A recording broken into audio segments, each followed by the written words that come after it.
H-Town, what's up? You know what time it is. It's time for the best 120 minutes of your day. The Chop Shop, the nation's #1 urban sports talk show, and also your midday sports happy hour. Yours truly, Robert Hatter, alongside Jim Hicks and sometimes Chris Walker, coming to you live from Houston, Texas. But we broadcasting all over the world via Facebook Live and YouTube Live. And it is my favorite day of the week. It's Women Rock Wednesday. And guess what? Women, y'all run this thing today. Y'all run it, fellas, as customary. Today, I'm looking. I'm going to my information. Hold on, let me get to all of my devices and make sure who the women are in the building. Boy, I got something for you, Miss Mindy Collins, too. Who we got today? We got Madonna Johnson in this building. We miss you, Madonna. Who else we got? Dale Griggs in the building. Hold on. Mindy Collins in the building. Monte Corey in the building. Don't get my girls just show up, man. Hold up. Alyssa Real Deal Bill is in the building. Hey, I'm good. Yeah, Mindy, I got something for you. Let me see this. 1, 2, 3, 4, 5. We ain't got our 6 later today, but that's all right. That's all right. When I got that group of girls right there, I'm good. Let me see if Sonya snuck on another. Because Sonya will sneak on another feed, and I got to just make sure Sonya's not over there no way. Fellas, I see you out there. Shout out to y'all, but y'all know what day it is. What's up, Andre Boutte? What's up, Robert Young? I ain't forgot Corey Willis. I ain't forgot about you, Daryl Anderson. I mean, who is that? Let me see. Who is that? Let me see my guy. Daryl Barnes, I see you. Daryl Anderson, I see you. That is Moody all the way to Chicago. I see you.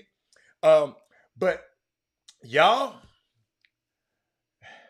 man, don't tell me about no damn Letitia James. Talking about a bad woman. Look how long it took her to get this stuff done. We've been talking about this for a year. Don't come up here read no clickbait. Y'all look. Kevin Freeman, he didn't think so. Rosie Brown is in the building. If Rosie Brown in the building, if y'all let me know, Rosie, please tell me. Look what this man putting up. Letitia James a bad woman. And it took her too damn long. Then it's a civil suit. I want a criminal suit. Letitia, go to work up there, girl. I'm with you. I haven't talked about you on Women Rock Wednesday, but it's Women Rock Wednesday. Let me tell you something. We got breaking news. Women, I got to share this with y'all in a statement. Robert Sarver, the owner of the Phoenix Mercury and the Phoenix Suns, he said, I am beginning a process of seeking buyers for the Suns and the Mercury. Okay? Oh, you got me? That dude that we talked about last week that had 18 years of misogynistic, racial animus. Uh, I mean, doing all kind of crazy stuff, y'all. I mean, just grinding pelvis to pelvis with male employees at Christmas parties. Walking through. I mean, owners don't usually take showers at the facilities. Owners got mansions. Notice I said mansions. Why you got he at the facility? Female employee walks by. He ain't got no clothes on. And he'll tell her, you ain't never seen nothing this big in your life, have you? I mean, this guy, Robert Sarver, who's selling the team today. And I know y'all think that when Draymond Green came out on his podcast and said he owed us, ain't had nothing to do with it. I'll tell you something. And what I was trying, hold on. Remind me to tell y'all about why this thing happened. But also this same guy, when a male doctor giving him a wellness check, he just tell him, raise up your sleeve. I'm trying to get something off myself now. He said, raise up your sleeve so I can check your your blood pressure and just give him a little wellness check. He go take off all his clothes. Man ain't told you to take off your clothes. Why you want to be naked around men? You know what I'm saying? Markel, would you like this shirt? Yes, sir. Yes, sir. Houston, Texas. Man, what is this? Well, I don't like black. I can't stand linen. But women, I got to talk to y'all. I got a call yesterday. Somebody was calling me about telling me thank you for explaining, giving me my side of giving my side of these guys coming on social media and talking negative about the woman king. And I asked the guy, yo, hey, and listen to me. And the reason I brought that example out, I don't want us, okay, to go posting things that we have not vetted. Vetted mean you done check the sources, you can check the sources, you can see when, and I try, y'all, and guess what? I'm not perfect. But I try to look at 5 or 6 sources before I ever talk to y'all about something. Because I know I got some Googlers. I got the Google gang out there. They gonna Google. I got the Google gang. The head Google ganger is the Google ganger is Kevin Freidman. So I just don't want to, like, perfect example. And then I'm gonna get back because I don't want to get too far out of place. How about Robert Sarver? Let me tell you what happened. And it was insignificant to the public. But I knew when PayPal, the CEO of PayPal, said if he comes back and he is the owner of this team, the Phoenix Suns wear a PayPal patch right here. PayPal paid $3 million to the owner to wear that patch a year. Other sponsors were going to lining up to follow suit.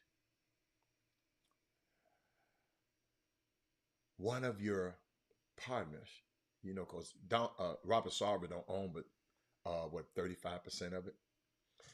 One of your other major partners spoke out against you in saying you should sell the team. And but sometimes we'll look and saw, Draymond Green, somebody talking about Draymond Green. Y'all, let me tell you something. We got to look. I kind of gave y'all some breadcrumbs. Sometimes we just got to follow. I be leaving it to you so you can. I can't give it. All. I just want y'all to be able to go and find some of this stuff yourself, and then because I can tell you some of this stuff. Like I told y'all the other day, I know somebody who been watching this show for 6 years, and all the information we give them about summer basketball and high school and their son has been to 4, 5 high schools. I ain't gonna lie, y'all. That night I went home. I said, why? I said, what are we doing this, man? Why are we doing this? Why are we doing this? Then I think about the pastors and the preachers, and I talk to them, and they said, Rob, we can preach this thing. And then I go back. I watched. I told you I love movies. I go back and watch Godfather 3. Used to be Godfather 3. They done named it something else now. And I go back, and I'm watching the movie. And Michael Corleone had went over to Rome to talk to the cardinal. And he was just saying, man, because the Vatican Bank had swindled him out of the money. And Michael Corleone is saying, I'm a crook. But these folks out-crooked the crook. They took my money. Don't they know I kill people about my money? But the cardinal, and it was so subtle. Y'all probably missed it if you watched the movie. The cardinal looked in this brook with some water running through the building, and he picked up a rock. He said, this rock has been in this water for thousands of years. The same as Christianity. It's been in this world for thousands of years. And he broke open the rock. He says it's been surrounded by water. The world been surrounded by Christianity. He said, but when you open up the rock, it's dry. None of the water seeped in. Sometimes you can be around something. You can be around the chop shop and nothing seeps in. Maybe you're watching. Well, let's see what these fools, let's see if they gonna do Ray and Claude today. Yo, even Ray and Claude, whatever we do, it's got a meaning to it. Yo, me and Jimmy Hicks and Chris Walker are on the same page always.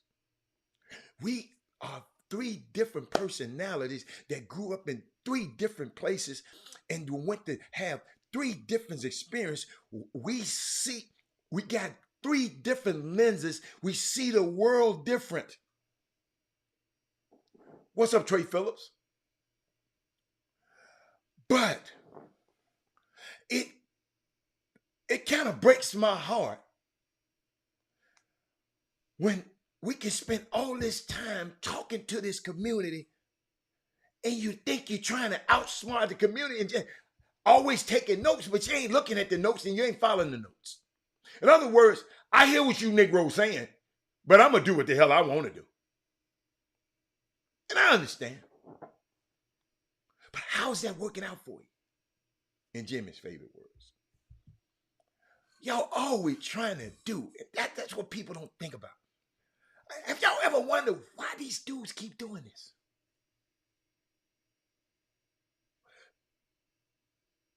What's the why? Because we got a young man on this feed. I keep telling y'all, maybe y'all need to know again. We was at the radio station. A woman called into the show. Never forget this. It's one of the reasons it changed my life about this show. The woman dialed in and said, look, hey, how you doing? I just want to let y'all know I'm about to go in chemo. And I just want to let y'all know y'all the best 120 minutes of my day.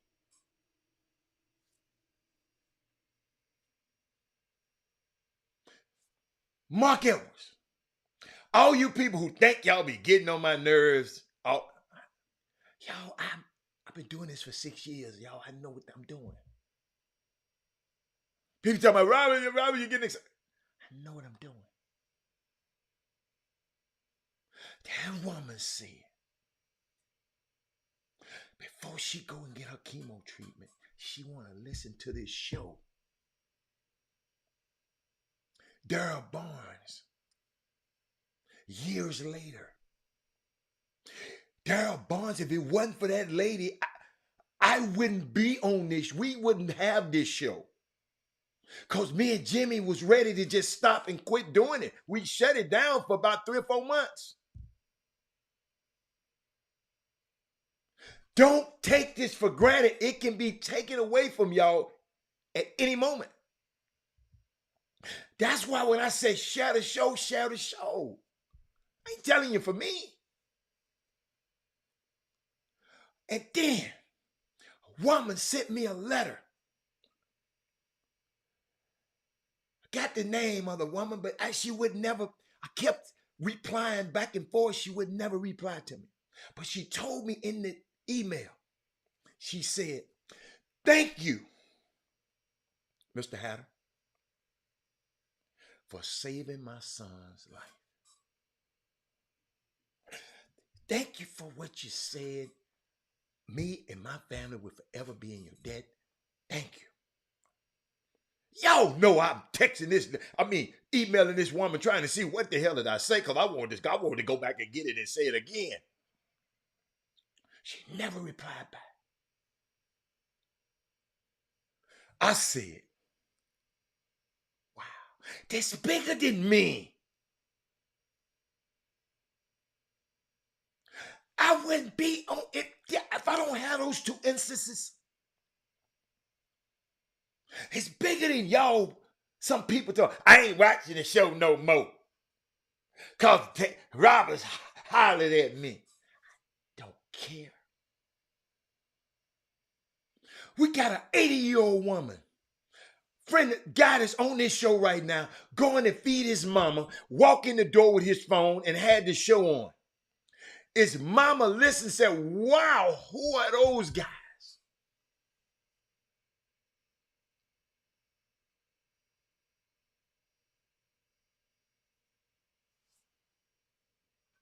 Told y'all it's something bigger than us. It's just something bigger than us, y'all. And it's so big, it's going to take all of us to get on the same page and share the show. You following me? This stuff happens.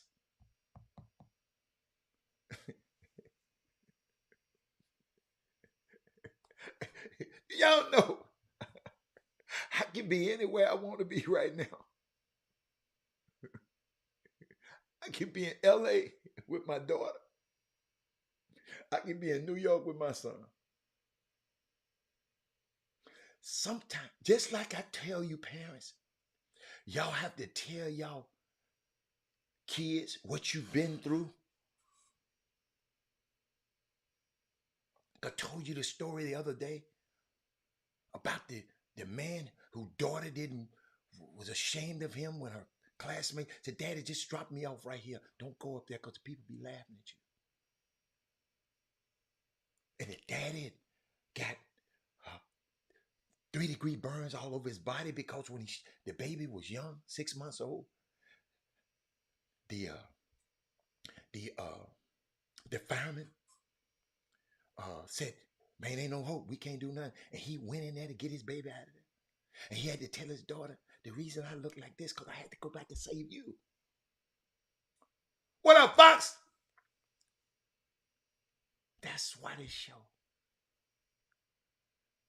If I don't have that time with those ladies, those 2 ladies sending me those emails and that lady, y'all, me and Jimmy was happy to be off this show for 3 months.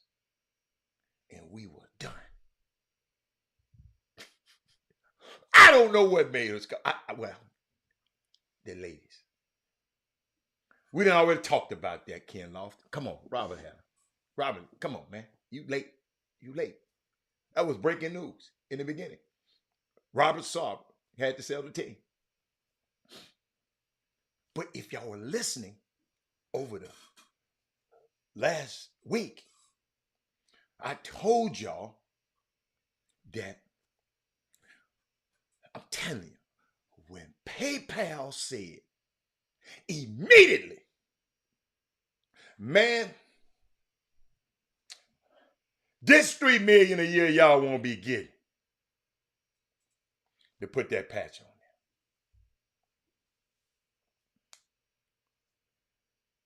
there. When another owner, one of your partners said, man, there's no place in this league for that man. Shout out to Morris Parsons. First time I've ever came in a radio station to do this show on the Chris Walker show. It was at Morris Parsons' place. Then we transitioned to the chop shop. Shout out to you, Morris. Morris,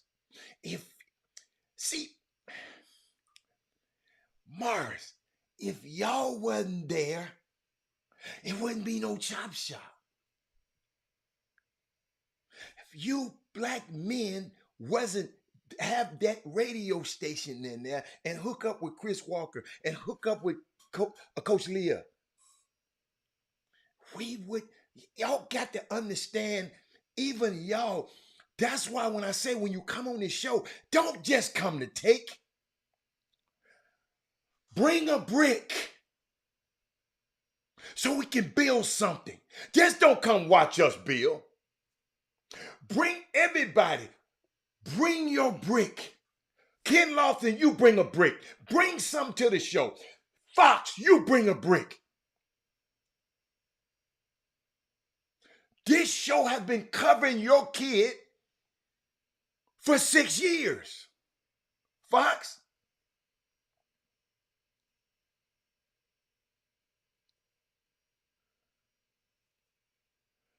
And I got to tell these stories so y'all people don't take this chop shop and me and Jim and Chris for granted.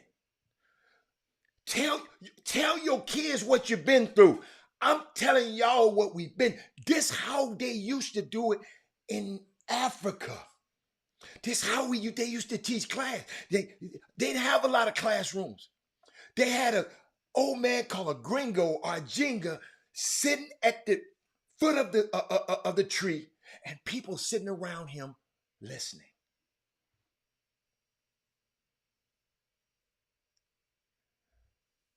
I've learned so much over the last 2.5 years during that pandemic. Go back 3 years and watch the content of this show. Y'all got to realize we were streaming and had to stream. Y'all noticed during the pandemic, it wasn't no hiccup, and ESPN them was having hiccups. They did. Y'all remember they get, and we just rolling because we were prepared. Out of necessity. See, I got to tell this, Chris, I'm going to bring you on, Chris, I see you. But we were prepared out of necessity. I never forget, after Morris, we went to Morris, after Morris, a radio station, we went to another radio station, Amazing 102. Then we went to another one. And this particular radio station, the internet wasn't working. The signal got past 2 miles. And I brought a guest up there that day. I got to tell y'all this. I got to tell y'all what this chop shop has been through so you won't sit up there and just sit here and think. Got to tell you what we've been through. I bring a guest there. Nobody opened the door. I'm sitting out there at 12 o'clock. I got a guest with me. No internet, no service, no nothing. I didn't tell the story then. I can tell it now. It was freaking embarrassing. And what I said after that day, I said, I'm not going to let nobody control whether or not this show go on air again. I ain't told Chris this story. He don't even know this story. So I studied. I watched and see.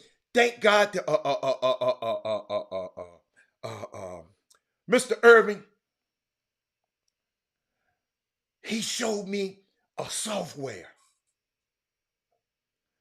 And in my studying of the software, the show on so because I didn't want that Monday, I was gonna be on the air and it was not gonna be in that radio station. And everybody told me, no, man, they ain't in the radio station no more. The radio station had a 9-mile radius out by the damn chip ship channel antenna. And no damn internet, so we couldn't do it live. You think I was gonna stay there?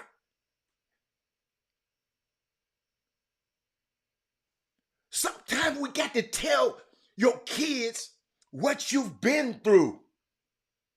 So I got to tell y'all what this show, maybe y'all appreciate it a little bit better.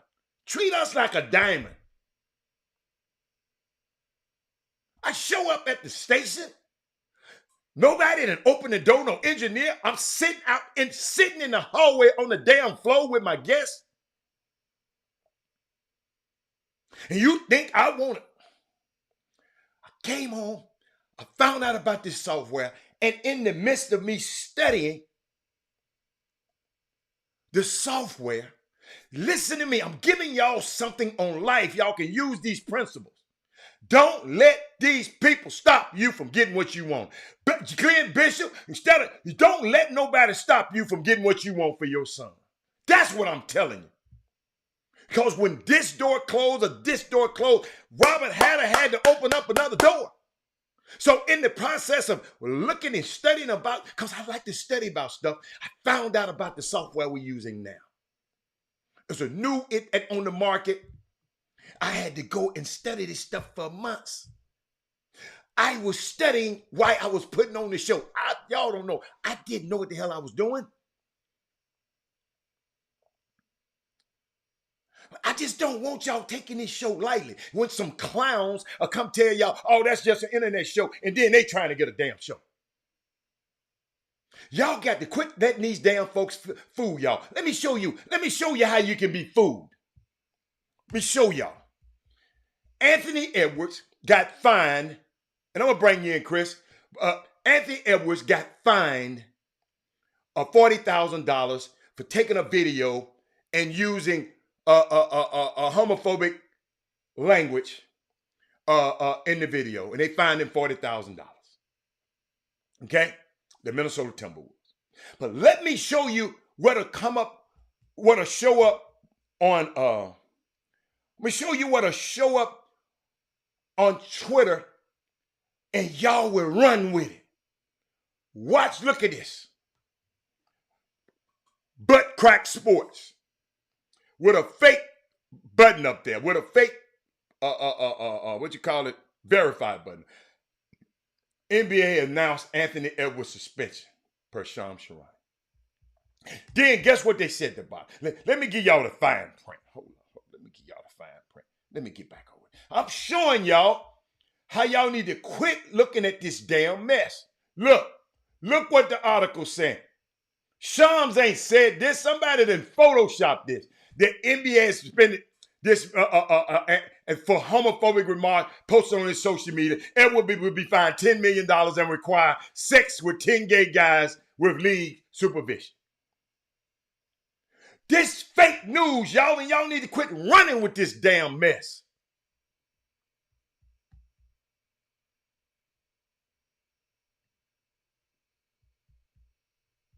Quit running with y'all.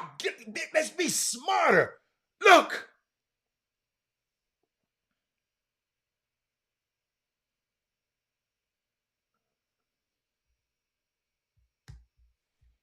Here we come, Chris. I mean, it's just, man, we got to, hey, y'all, we got to get smarter than this, man. Then you got guys like this that come on. Thank you, Chris. Thank you again. What up, boss? Yeah, what's up? Thank you again. Thank you for having the insight that said, man, let's take this concept from the barbershop. We sitting there talking, and let's take it to the world. Chris, we've been around the world, Chris. It's a guy from Japan that called into the show before, Chris. Hey, man, that social media is a beast, man.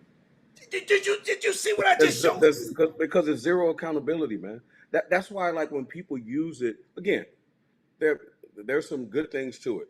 You know, advertising, people have been able to make a living off of it. It's like I had a conversation with a gentleman the other day about NIL. And it comes back to recruiting too. Like if you don't want to hear the facts about something, Okay. and you just want to hear the smoke and the clickbait, or only the parts that you like about it, Okay. right? Yes, Because there's a saying, you can't get the rose without the thorns. Absolutely. Everybody wants the rose, but they don't want the thorns. Well, how can you want a rose then? So I say that to say we have to stop living in this world where, you know, we glorify ignorance. We glorify the shiny object, right? The shiny object. Like it's all about the shiny object. I was having a conversation this morning with someone about one of their players, and it was amazing. Hey, by the way, before I put a pin in that, when I was out the other night. Remember I told you I was out there with my man Shelf? Right. I forgot to tell you who I met. Who? We sitting there, my man sitting there smoking his hookah, you know, we're talking and talking, you know, talking about all kinds of talking shop. And guess who walked through the door? Who walked through the door? With one of them tight suits on, with them glasses, and that little baby afro. Oh, Jalen. The playmaker. What? Man, I went. What was he crazy. doing in town? I couldn't get a picture. I was like, what the hell are you doing in here? The playmaker. I yelled it out, playmaker. Yo, he stopped. I swear to God, he was happy somebody, you know, it was kind of, you know, it wasn't dark. Right. But he came in, I was like, playmaker, what you doing in here? I say the play. I went off, dog. Michael, they took him upstairs to a special spot. Right. But Michael Irvin dressed up in a suit. I said, oh, boy, it's too hot for all that, man. Take all that. But he probably came off the air or something. Right. But yeah, I met the playmaker. Couldn't get a picture. Oh, that's right. He was up. That's right. He was in New York. He was out for the show. Yes. Yes. So he walked in. I said, hold on. I only know one dude with an afro like that. That's the playmaker. Wow. Michael Irvin, dog. I know Anyway. you was happy than a. I can't say it on the air. Hey, Drew Pearson, CD Lamb, Michael Irvin, and your boy Dez. I don't think CD Lamb should have got that jersey number yet. He just started, man. But I'm just saying, but he ain't good enough to get that jersey yet. Give him 80. Give him 81. You feel me? 81? Yeah, any number. What number was Bush Johnson? Bush Johnson was 80. Remember Bush Give Johnson? him the dude who dropped the dude who dropped the touchdown. Yeah, him. Yeah. I'm bringing them old school names. Oh back. yeah. Anyway, but my thing is, you know, because me and my boy was having a conversation about social media, and I'm like, man, what is up with these people and this social media stuff? I hate it. And people have to have no accountability. Chris, I want you to do this, Chris, because Doug Smith's talking about who believed that dope. Doug Smith, people believe stuff, man. Tell Doug Smith, people believe him. How about that? No. I'm not saying that in a negative way. Right. I'm not saying that in a negative way. Right. People give Doug credibility. Now, some people, whether they believe it, some people may not think Doug is credible. I'm just throwing it out there. I'm not saying Doug. No. I see what you're saying. Why Doug laying up in the Marriott? I don't want to make him mad. No, that's Doug Jones. This Doug Smith. Oh, Doug. Oh, Big Doug. Yeah. Football Doug. Yeah. That's my dude. I thought Doug was at the thing. Okay. Yeah. But even him too. Yes. I'm just saying people react that way. Yes. You know. And that's why when you have credibility, that's why you have a response. It's an awesome responsibility when you have a platform. To your point a minute ago, what happened with that situation at the radio station. What if that was a person that was like, man, I'm going to invest $200,000 in a chop shop. He shows up, and that's what happens. He's not blaming that radio station. He's blaming Robert Half. Yes. That's how it works. Yes. Hey, man. So why hold on. If you don't have the common sense not to be involved with these guys, why would I want to be involved with you? Chris, I've never been on that street again. Y'all see, one thing about you don't get for one time. I remember that place. I You- remember. One chance to you gonna give it one chance to do me like that. We sitting, listen, the door wasn't even open. No engineer, nobody wasn't there. I am a man of excellence. That's how we got to do this thing, man. This thing did come a long way. But I'm glad, Chris, I'm glad you listened to that. But Chris, you're right. Me and that guest, Chris, I ain't really talked to that guest since then. It's embarrassing. You know what a famous player said? They say, look, man, and I'm gonna make and it's gonna sound crazy because I'm gonna make the parallel. Okay. Hey, man, y'all up 6-1. It's the 9th inning. You still running down foul balls? You still running hard to first base? What you want? He said, you got to understand something, homeboy. Somebody might have came and see me for the first time today. For the first time. See what I'm saying? Same thing was said about that situation at that radio station. It don't matter what happened every day before that, right? It matters what happened that day. That day. That's how it works. You remember Robert Yount used to play for, I think, I did not cue it up, but somebody sent me the video. He was saying that about telling the young players, he said, man, when you come to these games, when you playing in these games, it's some kid or some person, that's the first time they ever seen you. Ever seen you play? I took a young man to the Astros game last week. It's the first time he ever been in that arena. Young man from our basketball community. I just said, man, I'm finna I didn't know this was his first time. I just said, what you doing there, young fella? Come ride with me. Took him there, Chris. He had the greatest experience of his life. Chris, guess what? He gonna think big, Chris. Because the first time he ever been to the game, he in the suites. So he gonna be thinking. It's environment, man. I got to put myself in a position to be like Mr. Hatter. Absolutely. I mean, we parked right there and walked through some doors that everybody else didn't walk through. Dude, people got to stop parking their dreams, man. People park their dreams in places that they just can't see it.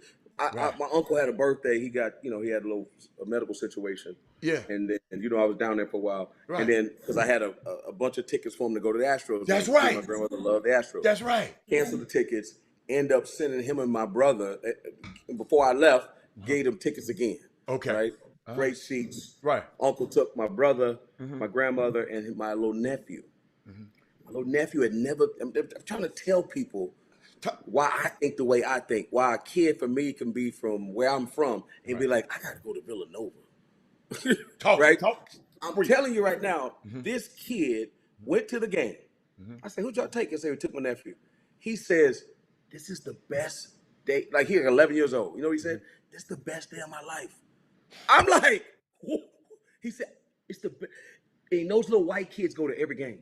Like, yes. People they go to games like it's nothing. Like, it's no big deal to them. Oh, we supposed to go to the game. Yeah. He 11 years old. That was his first Astro game. He said, this is the best day of my life. He done had a lot of great days in his life. Yes. He said, this is the best day of my life. You got to expose, but you got to be out of it. What's our word? You got to be intentional. You got to expose your kids to that stuff. Think about this, Chris. I could have took anybody with me. I didn't know this kid had never been to an Astros game. Some told me, call this kid. He was so appreciative. Chris, he said, Mr. Hatter, I can get whatever I want in here. I said, whatever you want in here. And if they don't have it in here, we're going to get it for you. That young man gonna be thinking for the rest of his life, Chris, this is how I got to get my stuff together. I want to live like this. I want to live like See, this. people, I was with a financial planner last night. Mm-hmm. I had to go up to Connecticut, and we sit there and talked. Uh-huh. I'm talking about dudes that have the billions of dollars. And how have you been around these people? Right. If you look at the financial sector, there's not very many African Americans that handle money. No, sir. Particularly people of other hue, letting somebody that looks like us handle your money. Keeping it 1,000. Okay, people got to understand that. That is a reality of the business. And you know what it comes down to? There are a lot of people you try to have, and you've gone through this, and we just talk about our camp because it's a chop shop, trying to get people that look like us to understand the value of having people handle your money, right? And it's because a lot of us don't understand money. We don't understand the value of having someone to work it for us. You know what I'm saying? Right. They don't understand. We don't understand. You never had it. How do you know how to work it? Like, Absolutely. how do you know how to make it multiply? Right. Generational wealth can happen two ways. Generational wealth can happen if they send it to you. I mean, I'm sorry, they pass it through the generation. Right. Generational wealth can also happen if you if you do a great job in building money, you learn how to multiply it and pass it on. Yes. Multiplication can't happen in Bank of America. I'm just let everybody know that multiplication can't happen at Wells Fargo. Not for us. Like that. Yeah, not for us. That interest you can't make it off that. No. They make no, money off nobody. money. You absolutely. They make money off your money. Yeah, they make. You can't become rich with money in the bank. Absolutely. You got to make your money work for you, which means you got to take risk. I'll never forget. Come on, man. I'll never forget. Come on, and hold on, as a midday happy hour. Hold on a second. Okay, get you a sip. Damn, boy. Man, it's too early to be drinking. That's fruit punch. What you talking about? Okay. I'll never forget. Happy hour. I'll never forget this story, y'all. I'm gonna tell you. I told you about it. I never forget. During the pandemic, my son called me for my advice. He had a choice. Should I stay at this Fortune 500 company, or should I do this startup in the pandemic? You remember I came on here telling y'all it's gonna be millionaires. It's gonna be people in this pandemic born. This pandemic, it's gonna be some people come out of this pandemic rolling. And if I give that advice to y'all, you know I'm giving it to my kids. So he had got some advice. Well, man, don't leave during the pandemic. Stay with that job. I said, player, I said, you don't go to West Point to become a crossing guard. Absolutely not. When you go to West Point, you coming out trying to be the admiral, the boss. You don't go to the Ivy League. You don't go to the Cornell to come back and be a worker for somebody. You going there to be a captain of industry. Or you could have just stayed here and went to Boogaloo State. But when you go 17, we had this talk. Of course, you go and you come to be a titan in the industry. Parents, listen to these principles. Got to upgrade the way you think, man. I said, leave that job. You go get this startup. Absolutely. This startup, and Chris, he had a dilemma. Dad, do I take a lot of salary or do I take stock? I said, get as much stock as you can in this company. I told him that. Get limited amount of salary. All you're going to do is take that and what you said a minute ago and put it in the bank. Exactly. And let them work your money. By him doing that, he called me and said, Dad, thank you you remember I told you this, Chris? Thank you for giving me that advice. I said, why? Dad, we just raised our Series B for this company. Our first it's a startup. Gave them $500. They raised $500 million for this startup. So somebody in this business sector feel that this thing gonna work. Right. Right. And he talked about the valuation of the company. Said, Yeah. Dad, let's just pretend this company right now is Grubhub. With the stock that I got in this company right now, I'm worth a lot of money. But see, here's the part Come on. that you're saying it. Mm-hmm. You're not grazing over it. Uh-huh. But what's happening in our community is Okay. he said, Dad. Dad. That one word. Dad. Second word. Listen. Third principle. Put it into action. Because he didn't have to, Chris. He could have said, no, I'm finna get some more money. You're right. He didn't have to take my advice. But you know why that happened? Dad put time in and earned trust and had an influence over him. And that's in our community. When 70% of the kids are born out of wedlock. But we got some sharp mamas out here too now. But keep going. Okay, we're not talking about that. We're Okay, talking all about right. black men right now. Okay, I all got right. a strong black mom and a strong black grandmother. I got Okay, all that. I got you. Grandmother. I've been through all that. But Okay. some was missing because there was no strong black man. I got you. Go on, That's talk. reality. My bad. We need to, because we don't need to big up. I know, and it's Women Rock Wednesday. Because shout Right. out to all of them. Because I know Right. I was raised by strong women. Right. And I'm not saying, but you know what? It wouldn't have hurt if there's a little bit of testosterone there. It would not. Absolutely. Absolutely. I So bet. the point of that is, Uh-huh. thank God, and the people don't know about your situation. Right. But the bottom line is, thank God that he listened and he Yes. put it into action. Yeah. And here's the thing: even if it didn't work, Preach, even Chris. if it didn't work, Right. because that's a possibility It too. was a possibility it wouldn't work. Exactly.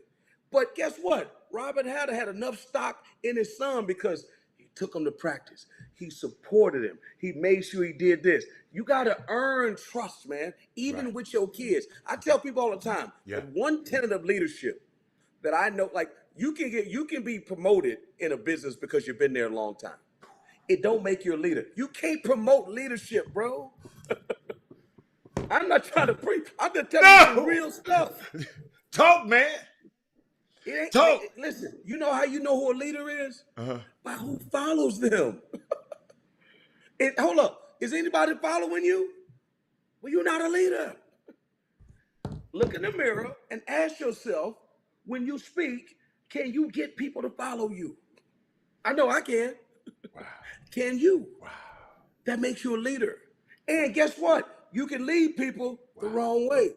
Because Lot led his people the wrong way. Did he not, Coach? You preaching, Doc. You know what I'm saying? So leadership could be good and bad.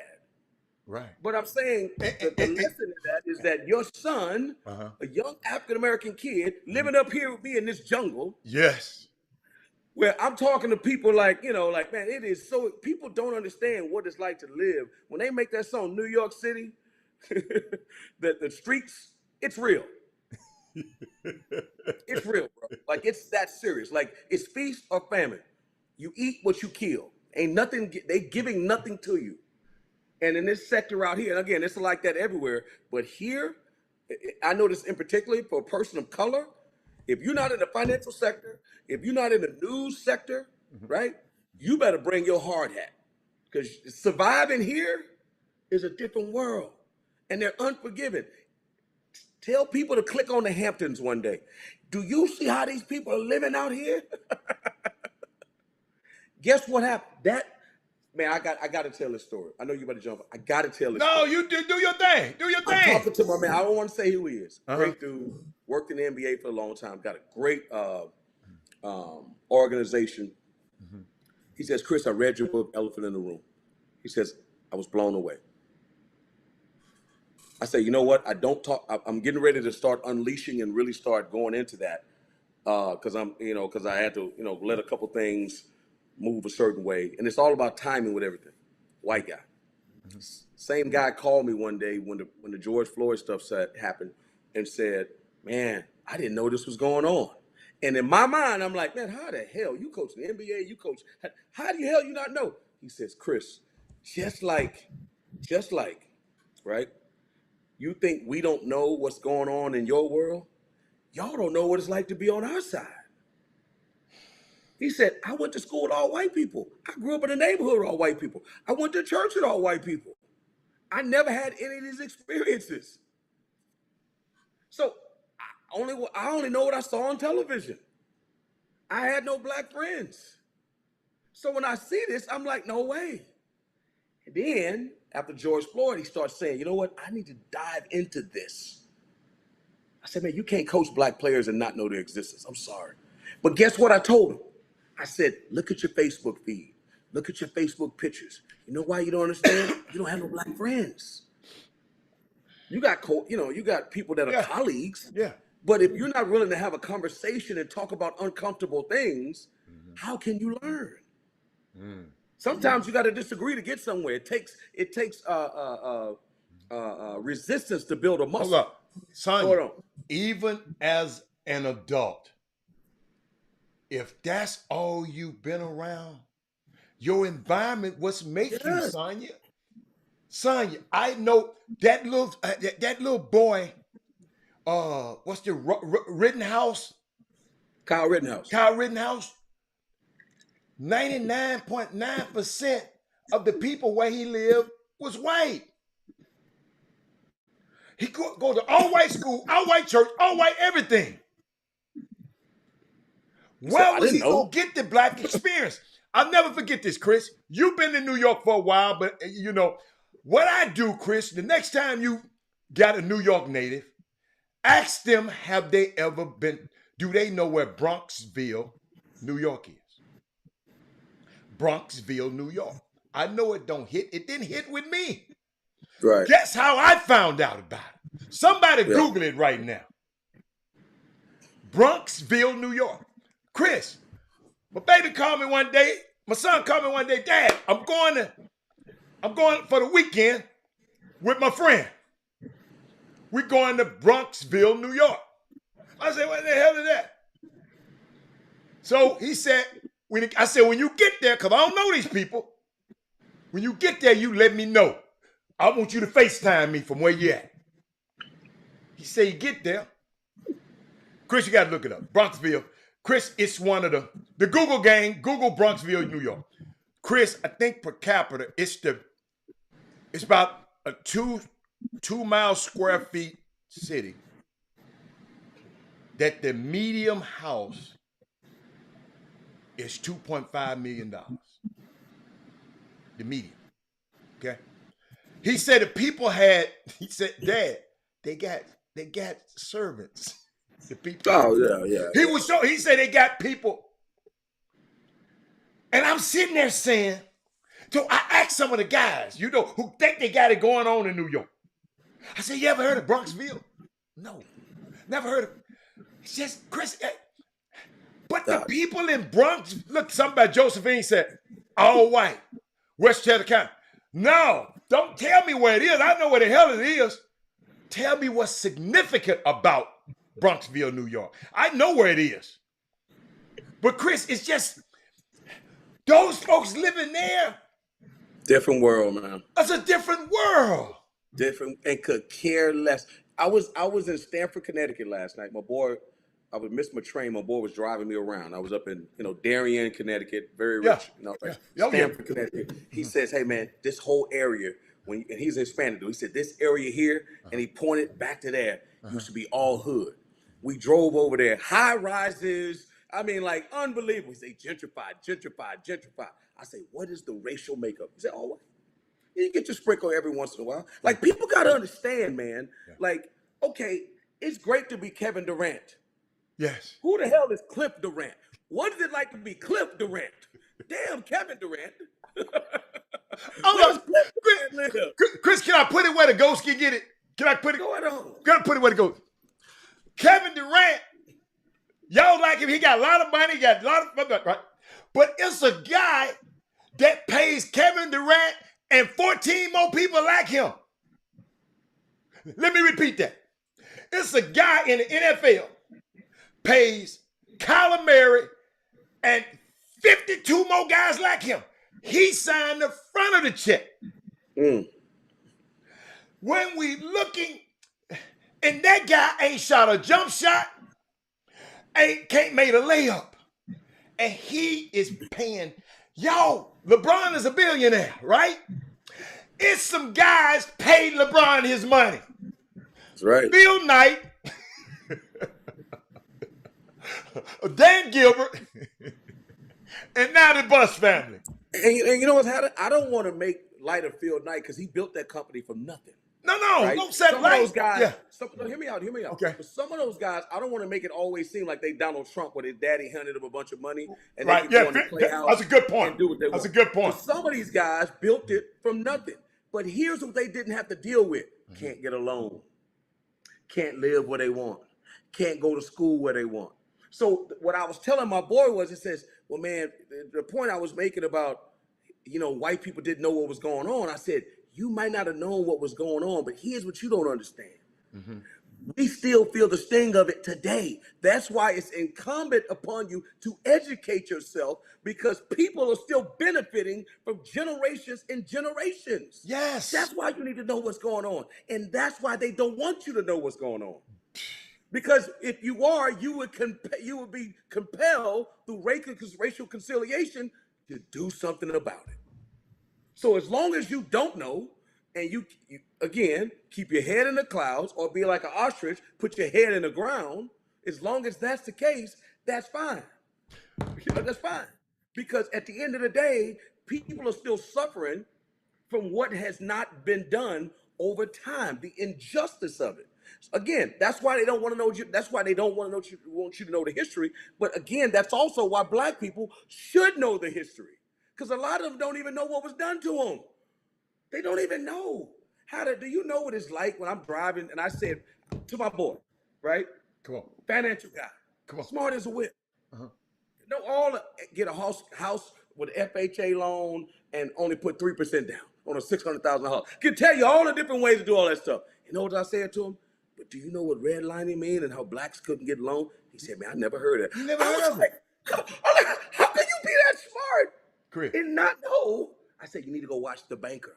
See, Chris. That's what I'm saying, like education, man. Chris, look what I did today. I knew somebody was going to Google.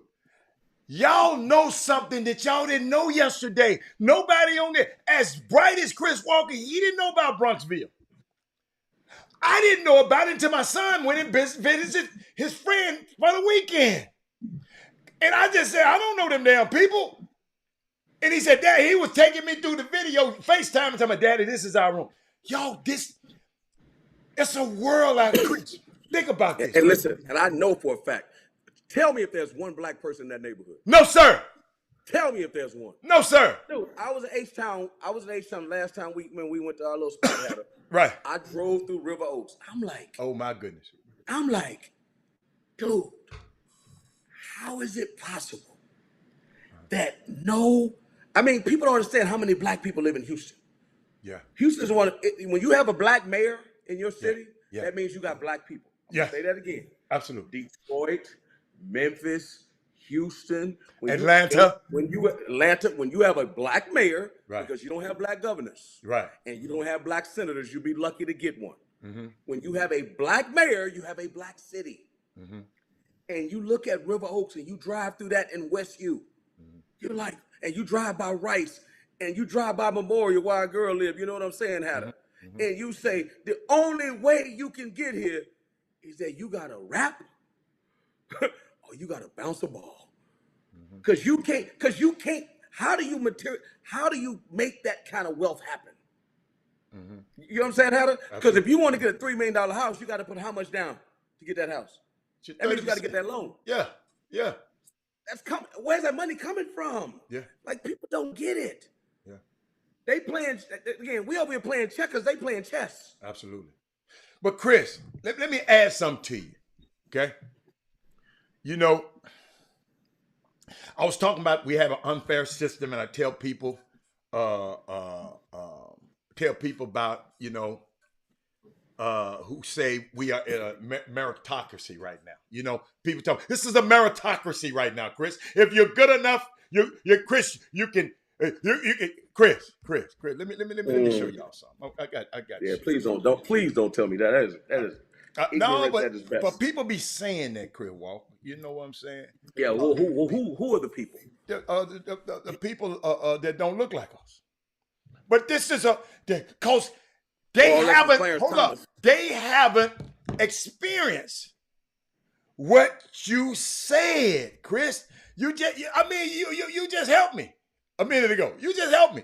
They haven't experienced it. Didn't the guy tell you? I'm trying to find something right quick. I was thinking about. Well, I got it right here. They had a situation, Chris. I'm trying to find it for you. Golly. Keep talking, Chris. Keep talking. You know what? When people ask me about race in any genre, whether it's business, whether it's sports, education, I simply tell them this. I say, let me explain something to you. Okay, this is a 100-yard race. It's a 100-yard race. They start at the 50-yard line. You start at -10, not the 0, -10, and it's 100. And when they win, they break records, and they always win. And you sit there and feel like you're less than because you can never catch them, right? The minute they take them from the 50-yard line and put them at the 40, and then they jump you up to the 20, and you can catch them and pass them, they say it's unfair. And I know what I was talking about. I love it. You look what we're on the same page. I'm gonna show you why. Because we're gonna have a guest coming on in a minute. Just hold on.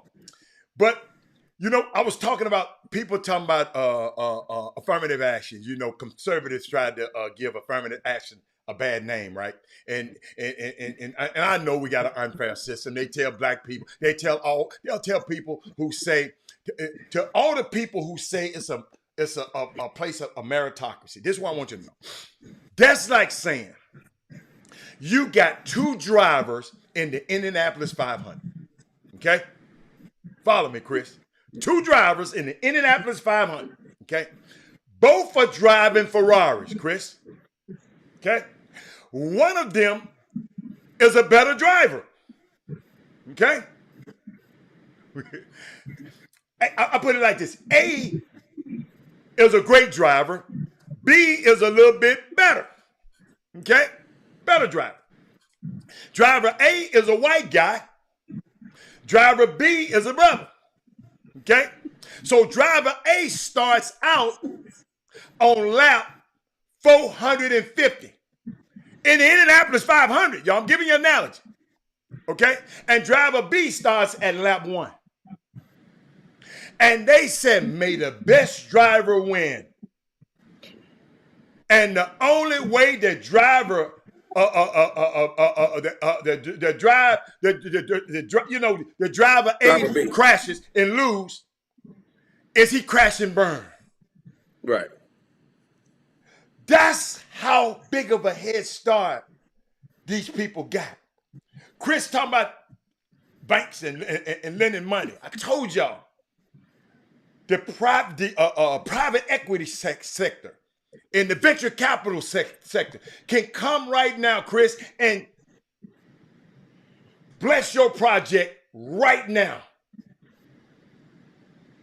And guess what? If you lose, they invest in. If you lose, you lose. But because of the people they got, that's why Serena Williams, the business she started her venture capital, because somehow she been around those people and she know how hard it is to get capital. Absolutely. So they told Kanye West no. Yes. People don't care. Like people think that even those people don't get no's. Like, you understand? They think that they don't get no's. Hey man, let me tell you something. I said it before. You got a what? 3-year window. Remember I said it had a? Oh my God. Window. That window gone, Chris. You better get it all in 3 years because it's going to level back. It's going to get back to where it's supposed to be, right? And so my thing is, when people talk about stuff like affirmative action, it really just drives me crazy. Yes. It really breaks my heart because they don't really get it when Yeah. because they don't understand the inequities that were Yes, done. that were done. And if it's 400 years to get it wrong, you got to get 400 years to get it even, not right. 400 years to get it even. Chris, Even, not right. Chris, Even. Chris, I don't think you heard the analogy. Both of us got Ferraris. I'm a better driver than him. I'm a better driver than him. He starts on lap 450. He got but 50 laps to go to win. I start on lap 1. That's how we are. That's how behind y'all we are. But I'm telling you, but the original impetus, what we're saying is, if you live in a sheltered, homogeneous environment with an echo chamber, and you're only around the people that look like you, talk like you, think like you, live like you. The same way, black people don't understand what it's like to be rich. Yeah. When we come from the hood, we have no idea how that world works. Mm-hmm. You know, I see helicopters flying all the time. Dudes are flying from the Hamptons to Wall Street and back. I mean, if you come from the hood, you have no idea what that's like. You can't say what it's like to have all that money, leverage your whole life, and then lose all your money on Wall Street. We don't know that world. We know survival. That's what we know. And Chris, you just said something. You keep saying the Hamptons. Don't you know it's a Hamptons? Then there is Southampton. Oh, it's in other words, it's a more exclusive Hampton. Bro, when they talk about, listen, there's no plantations in the South. Those things are all gone. The plantations are in the Hamptons. Like, people got to understand, you have to go there and understand the way these people are living. Coach, Chris, Coach, they said, Robert, meet me in the Hamptons. I go to that regular. They said, no, Robert, Southampton. You got to go and look. You go. They call it the end of the world. Man, if you go see where it is, they call it the end. It's right on the edge of the Atlantic. The Atlantic, right on the Montauk. Montauk. That's it. That's it. Bro. I'm telling you, there's people here that are seeing the world through a different lens. Yeah. That you can like, and I hang around some of these people, and I look at them. I'll be like, hold on, man, that dude probably got $200 million. Yeah. Like, think about this. Yeah. Think about the way you would think about life. Right. If you had $200 million liquid in the bank. Right. Think about the way your kids would experience life. Oh my goodness. Think about the way your family members would experience life. Think about how many people, right? If you're a man of spirituality, you could bless. You don't even have to be a man of spirituality. Just be a man. Just be a man with a conscience. Okay, but spirituality is conscious. Something's got to channel you to want to help your fellow man that's not connected to you family-wise. Right. That want to help somebody, because they say the meek shall inherit the earth, Hatter. But we don't believe that. All these Christians around here don't understand that the man upstairs says the meek shall inherit the earth. Or more importantly, who gave more? The rich man or you know the story, there's Pharisees. Who gave more? Yeah. Because the one guy gave all he had. All he had. See, people don't want to hear that story. But Chris, and what I mean, it's I don't know how we got on this subject, but maybe it was needed. Because maybe it was needed. But Chris, you got a unique guest coming on today, and I'm glad you here. A young lady who is a young lady doing some things in a male-dominated society, and I'm just curious.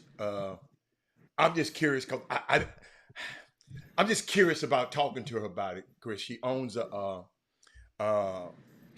gym. It's a woman that owns a gym that everybody been renting from this woman for years. I didn't know a woman owned a gym because I've been in the gym but one time in my life. That particular gym. What, the gym? No, Crossover Gym.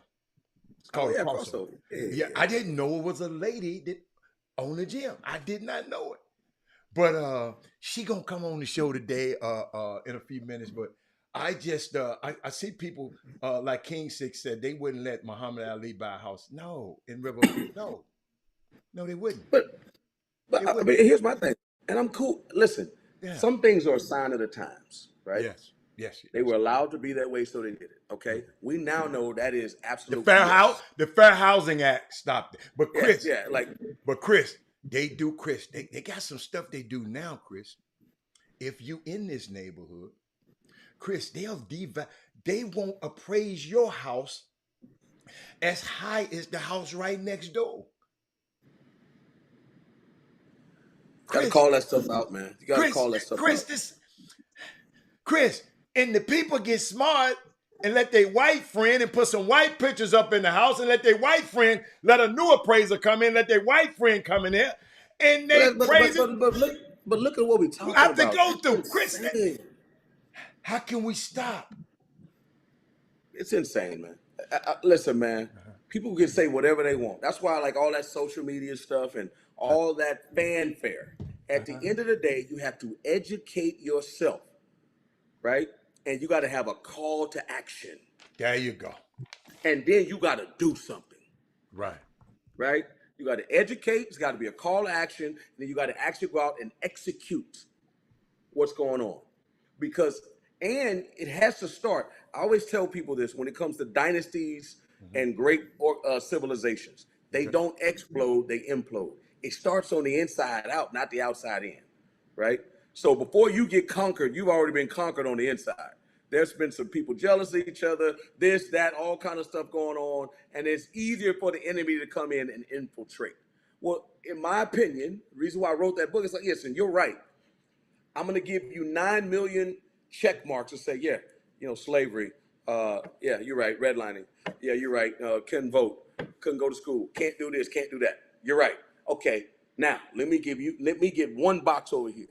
What we gonna do? I got a question for you. If we could have access to economic opportunities, can we solve our own problems then? That through education, though. Let me tell you what happened. So Idi Amin, you know who Idi Amin is, right? Yeah. Idi Amin was a dictator, killed people, just a bad person. So their colony was owned by the British. British with colonialism. They brought a lot of Indians in, right, into that country. And over time, those people settled in that area of Africa, right? The name of part of Africa is and colonized it. But keep going. and colonized it. But they were the business owners. Similar, if you go to Brooklyn, you don't see a black person owning one bodega. And you're like, how the hell hold on, how do you move here from nowhere and then own a bodega? And I live here and I can't even own it. Government programs. Yes. Okay? So Idi Amin, one of his things to get people on his side because he was a tyrant, he saw people because he was just doing some wild stuff. Yeah. Right? Yeah. He said, I'm going to get rid of all the Indians because the reason why you guys can't rise because the Indians own all the business. Right. But he had a war, but that wasn't, but keep going. He had a war. He ran off all the Indians out of the country. Right. He let the black people take off and the businesses suffered. You know why? Why? Because they didn't know how to run a business. So you can give them all the money you want. They don't have any knowledge on how to do it. But Chris, and the reason I'm gonna always stay. That happened. The reason I'm gonna always stay on access to capital because I'm in a group that we're working on having access to capital, and because when we do, Chris, we can deal with our own communities. If they keep blocking us from these economic opportunities, we'll continue to struggle. I mean, Chris, we don't need nobody coming in our community doing that. If we had the bread, you got a dream, you got a project. You made something very clear to me. I went and looked the other day in my Rolodex of people who I know. Because you challenged me, and I just got to figure out a way to get it done. That collectively, if each one of those people did a certain amount of bread, they messing it off anyway. That's right. Yeah, I'm telling it on y'all. I know y'all watching the show. you can put people, you can start you can start the next Uber. Chris, you challenged me. You said, don't nobody black own Uber. Don't nobody black own Cash App, and we use it more than anybody. How they made Cash App for black people. Yes. Because black people don't like go to the bank. People don't even realize that. Don't get me started. Keep going. I'm just, because I was all right with Quick Pay. Quick Pay wasn't charging me. I quick paid my son, and my daughter all the way through college. Quick Pay. I ain't gonna call the name if y'all don't know the name. I'm not giving him no advertising. But I quick paid him all the way. There wasn't no Cash App. And somebody came. See, Chris, that's what people don't understand. When I'm talking on this show right now, right? Chris, our young people in the future gonna have access to watch this show. Chris, did you hear me? Yes. Our young people gonna have access. They're gonna have access to be able, I see you, Coach, to have access to be able to get this information. People think I'm talking I'm talking to y'all, but this is gonna be a digital library that's as long as YouTube is in existence. See, and the reason I want to leave something like this, and Coach, I'm gonna bring you on, because I got a testimony. I know when a young person read or do something, it can change their life. First book I've ever read, ladies and gentlemen, from cover to cover, was the autobiography of Malcolm X. Listen, that book changed and saved my life. This book, written by that man right there, might change. Listen to me. I'm not telling you nothing I heard. I'm telling you something I read. That book changed it. Robert Hatter wouldn't be on this show talking to y'all if I don't read that book. I don't read that book. And if we don't say some of these words, Chris, if some young girl gonna go this week and watch The Woman King, and gonna think better about herself, gonna change her whole life because of the images we putting on these screens, man. But I got to bring Coach in, Chris. I just had to add that. Y'all know I can go forever. And I'm going to give y'all some more of that tomorrow. So tune in tomorrow, because I got a guy. I've been taking some of his products. And I just can't wait to tell y'all how I'm getting in the shirts and getting in the suits that the pandemic had messed me up. But I got somebody who's going to help us with, not just with our mind, our bodies and our minds. It's just unbelievable. I'm trying to get him on tomorrow. He's so busy. So tomorrow he'll be, Jimmy, we got a lot of stuff going on. I'm even, Chris, let me bring Jimmy on first. And Jimmy, our guest is in the building right now. Let's bring her on. Go off. Do I need to go off? I'll go off. Yeah, you might need to go off, Chris, because I see it's a little bit. Good show today. Okay, thank you, baby. I'll see you later. All right.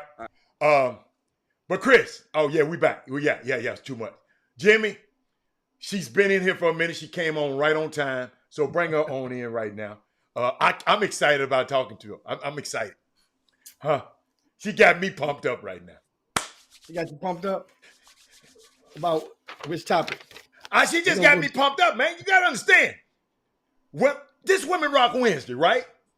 This is a Wednesday, y'all. People used to tell me, Robert, you need to quit doing them Women Rock Wednesday, man, because ain't nobody watching this show on Wednesday.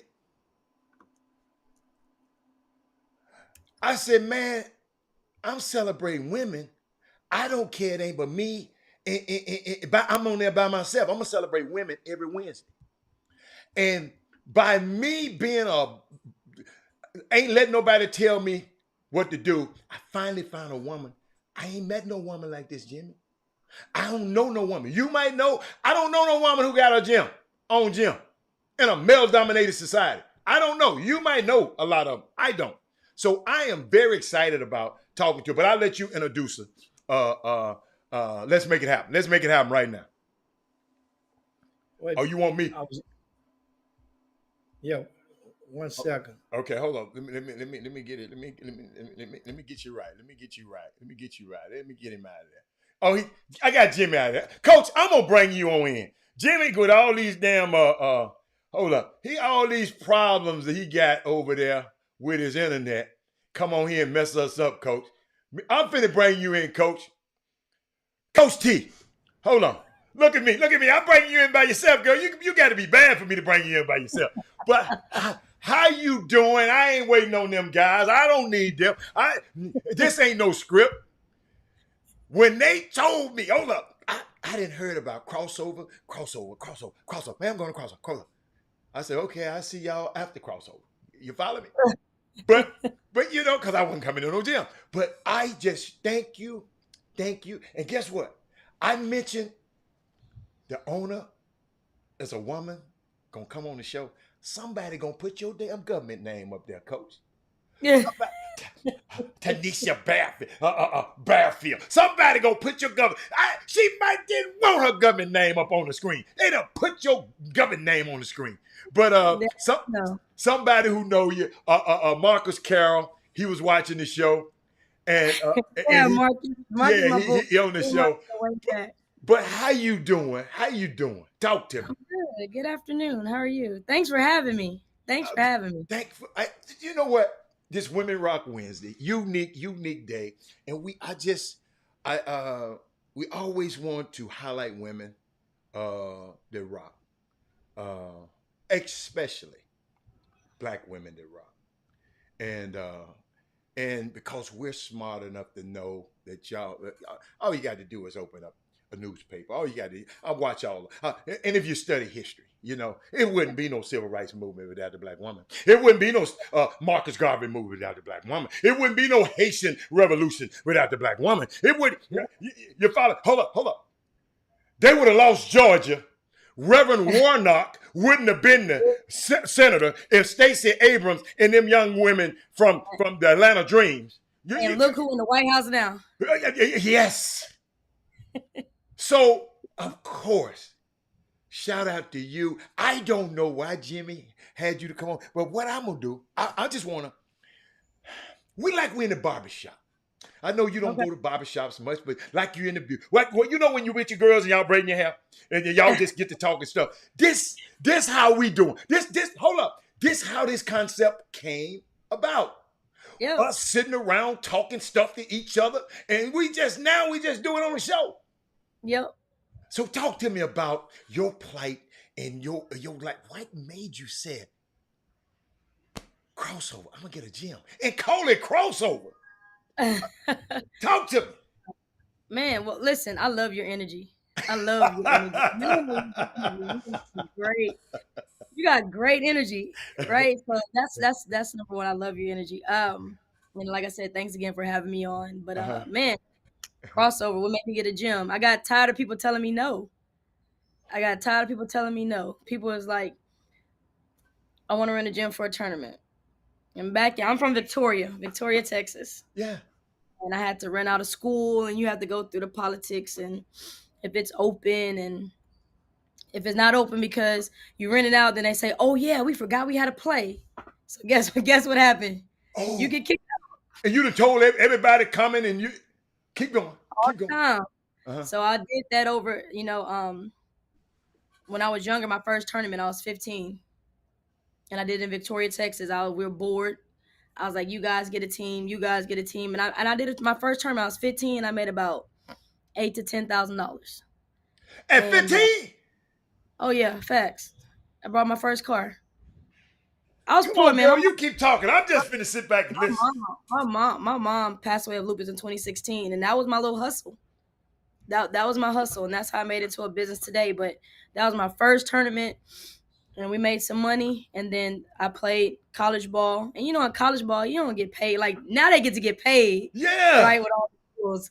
We couldn't do that. So every time we come on for the summer, I was throwing tournaments and things like that. And they, people was like, no, you can't have a gym. So honestly, I just got tired of people telling me no. So, I was a head college coach at Houston Tillotson University. A lot of people don't know that. I was at in Austin after I played overseas a little bit. And I left that job to God bless me with this building I'm in now. I've been in for 10 years and blessed me with this building. I was doing tournaments on and off like for about 4 or 5 years, making a little money, going back to school. I was in grad school. I was a head college coach, traveling back and forth, just trying to make it work. Mm-hmm. And then now I got my own gym, so nobody can't tell me no. I can stay in the Joker till midnight. Well,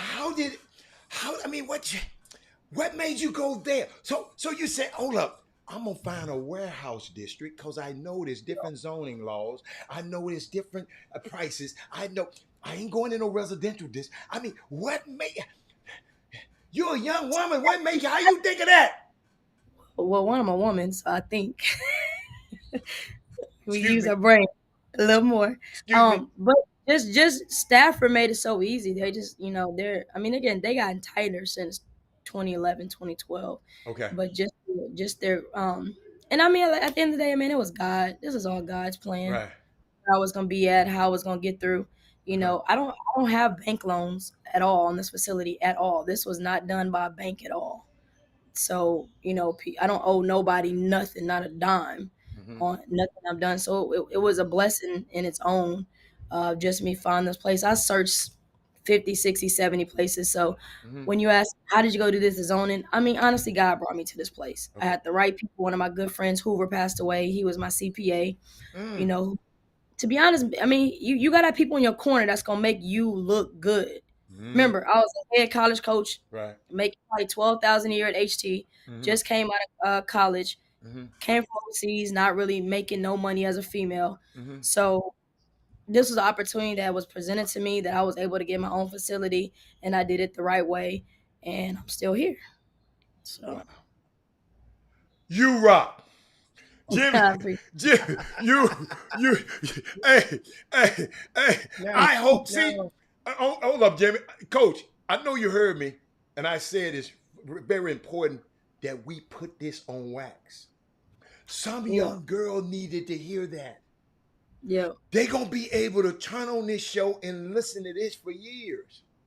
Yeah. And if I can do that, man, I want to do that because a lot in this industry, it's not a lot of women that can be in this industry. It's really not, man. Y'all species make it hard for us. Make it hard, bro. You don't have no species. I like that. I know what she was. I didn't say gender. I said it on purpose. But you're absolutely right, and we do, Coach. Even the other day, Coach, Monday, I couldn't help it, Coach. I saw some posts on my feed. If you don't want me to say nothing about what your ass post, don't post it. Because I'm in season 4, episode 2 of your bull crap already. So guess what? I done seen this mess. And you post something talking about the Woman King, a man, talking about a movie. You know what I did, Coach T? I read it. I listened to him. I called him. You know how some people, they just talk about people or post back? No, I called that Negro. I said, player, what the hell is this you writing? Yep. Guess what the secret question was? I said, did you see the movie? You know what his ass told me? No, I ain't seen the movie. So why in the hell are you posting about it then? He got a hell of an opinion. Y'all women, they making y'all look like fool. Ain't no women, no king. That's just the name of it. And if you've seen the movie, it ain't nothing about a woman being a king. What you dumb ass. But guess what? Guess what he told me though? I said, you ain't. I was talking to another guy that's in this community.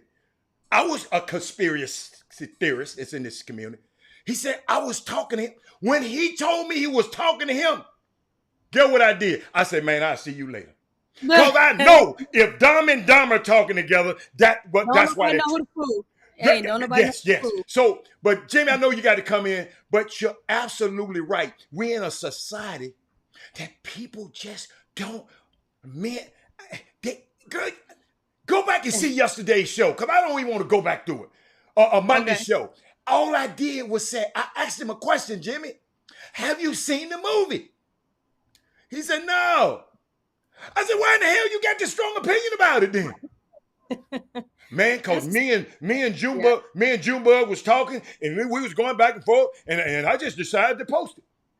I said, wow. But Jimmy, I'm sorry. What's up? What else going on? We're going to ask everybody right now to share the show if you would. Share the show to your timelines. And Coach T, if you look on the right side, if you hadn't, you'll see the comments. You can see, hit the red, I think the red dot or the red eye, something like that. You can hit that and you'll be able to see a lot of the comments in real time. That way, because a lot of stuff be moving, a lot of moving parts on the Chop Shop. Once again, share the show right now. It's Coach T. She's the only sole Black female owner of a basketball facility in all of Greater Houston. Now, I'm going to ask and try to reach a little further. How many other 100% Black-owned basketball facilities in the state of Texas, female, can you name? I know it's a small sorority, so I mean. What you think? Hattie, where that cricket sound at? You got the cricket sound. No. Crickets. Come on, Coach, it ain't nothing, Coach, they broke them. It's not it. Coach, we just coach. We don't know, Coach. Oh, you mean tell me we made it? Hold on. Watch that. Hold on. Let me help Coach out, Jimmy. Hold on. Coach, this species don't know. Do you know them? I mean, right now, from what I know, my research, you're looking at the only female. Okay. Wow. Not owned by men, not married couple, not okay. Just. I mean, that's what I said. 100% sole 100% female owned. Black. Yes. Black owned. Yeah, that's what we tell. Yeah. This is Black history. Yes. And so what I'm going to do, we have people watching the Chop Shop from all over. And I'm just curious, guys. And it's not to be antagonistic. I just love to be part of history, especially Black history. And people out there that follow me, they know I just turn a Daffy Duck flip when I'm part of any part of Black history. Okay. Whatever state you're watching in, if you know a female who meets the equivalent qualifications or description of Coach T as a facility owner, please let us know what city or her name so we can acknowledge her from afar. Because I'm curious. Support. I'm a support as well. And this is unbelievable. So now I want to ask you mentioned earlier about, when you through the species and talk about the guys make it hard. What was your first encounter in your new facility? You told us how it was before you came from Victoria, when you were trying to rent places and this and that. What was your first, how has it been since you've been in your brick and mortar? And what was your, describe what was your first, like, wait a minute, this guy, it's a dude, he not respecting me. This is my spot. I mean, it really, honestly, my first encounter were just some rough conversations. I like that. Is really when you're at these AAU tournaments. It's really when you're at an AAU tournament, rather be the prices or your rules that you set. My first encounter with just some very disrespectful individuals. First came from just the AAU scene. Rather, we charge is too much. Oh, you can't have this. We our facility don't have outside food or drinks. We working with Coke, and for Coke with us, they gave us product. They gave us money to be able to help other kids that can't afford it. Mm-hmm. So obviously, like I tell everybody else, you don't see Kobe wearing Adidas. Mm-mm. He's in a sponsorship endorsement contract. Mm-hmm. You don't see, you know, um, right now we can use LaMelo. We can use they're not wearing Jordan. They're wearing their perspective endorsement, their contract, and we have that. And Mm-hmm. it's even now to this day it still is hard. It's people that just don't respect the rules that you put in place for your facility, and Mm-hmm. that's tough. That's really tough when you have to go back and forth with people um and deal with those conversations. Now, as far as these coaches, um it's hard for a male to take direction from a female. Mm-hmm. It's very hard for a male to take direction from a female. Mm-hmm. It doesn't even matter if you telling this coach to go to court too. He might not want to go to court too because I told him to go to court too. It's very hard. And the people that don't know me, if I tell them something and they say something slick like, "Where's your manager? Where's the boss?" And I'm like, "I can help you." It's tough. Have I had my encounters? Oh, absolutely. Had my encounters, many of them, Right. many. So we're gonna It, keep it friendly right there. no, and it's unique, fellas, and I echo your statement about you got in the door, but it was that person arguing with you about different products, the Coke product, bringing it. Was this a outside? So the coaches on the bench, what was they trying to bring in that was in conflict with your deal? I mean, if you just can't bring, we're Coke based products. You Okay. can't bring in a Pepsi. You can't you can't bring in, a Gatorade. The crazy part is I'm an athlete and I'll tell the truth. I'm an athlete. I didn't know until I did this Coke deal For the that show. Coke made Powerade. Yes. I wasn't aware of that. Okay. As a sports drink, I'm like, Coke makes Powerade. Yes. So we can't bring in Gatorade because we Yes. have to sell that product. Product. Right. Okay. But at time, I mean, it was just breaking rules, right? I mean, it Right. was just you want to So break they were rules. intentionally breaking rules. So they know you got somewhere posted, somewhere on the contract, hey man, I can't. This is a Coke product place. It say no outside food or drinks. You smart. That's it. See, I didn't know. You got to know the Coach team. Like I'm doubtful, right? Coach. I It's ain't never been in there, Coach. Coach. Big signs. Okay, you It's got a big big sign that signs. said Like, no before outside you product. walk Okay. in this door. I got you. That's Okay. So you explain a whole lot there. You explain that. See, I didn't know. See, you know what? I'm gonna come back just because you came on the show today. I'm gonna ride by there, and I just want to see the sign. I'll take a picture. Yeah. Send it to you. Guess what? I follow instructions. I go 50. No, I ain't gonna tell you no. I go fast sometimes. But but Jimmy, what else you got? Boy, what else, Jimmy? I know you got loads of things for it. So, what are some of your pet peeves about event operators when they're occupying and renting your facilities? What are list us a few of them, because this is one of the rare times that we always, periodically we'll speak about different events. And if you notice, this past summer it appears there's been a record high number of published incidents inside of youth basketball / volleyball facilities. And so I want to ask you, what are some of your pet peeves? Because in my opinion, you sprinkle the blame all over the place if you wish, but then at the same time, if facility operators would enforce the renters to be in compliance with certain paperwork beforehand, then that may be a start. But first, I want to hear your thoughts, because I want to hear you grieve about. Be more specific, Jimmy. Be more specific. You're talking about the fightings and the shootings. And that's what you're talking about? Those are incidents. Okay. Yeah. All right. Okay. Those I mean, so my first pet peeve is, and it's hard to say as me a director, but my pet peeve is just it start with the parents and the coaches. I'm gonna laugh at Chuck's comment about I be on the referees here. I'm on the side. I'm an aggressive coach.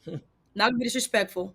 I know the rules. So once again, a female that knows basketball rules telling a referee about they call ain't gonna go well at all. It's bad enough you telling the ref that he wrong and you know the rules, and I'm a female. It just don't work well in my favor a lot of times. Go. But it starts when, if my parents can get out of hand, I as the coach should be able to calm them down in my organization. Okay. That's where most of the fights, shootings, jumping on the refs happens, because you have sideline parents jumping in a youth sport as if they get something out of it. Okay. If you can get more security, which we have security at our facility, armed security. Mm-hmm. I think that every director, every facility needs, even at the schools, they have to get security. And my thing is, I ain't gonna lie, I'm paying for security just for my peace of mind. Okay. I'm not even gonna argue no more about no outside drink. I'm not arguing no more about outside drink. I'm just not. Getting security, armed security. And then the second thing is, I'm even, Jim, looking at doing pat downs at the door. How these people get guns inside of gyms? Hallelujah. Come on. If we want to talk about outside food and drinks, I was in San Antonio this June at the All-American Sports.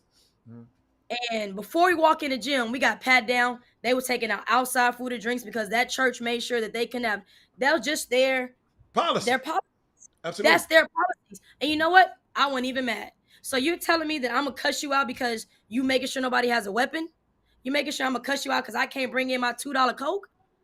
Because, you want us to go buy it inside. No. You don't have to buy it inside. You can walk your little happy ass back outside and go drink it in your car if you want to. You don't have to buy it inside.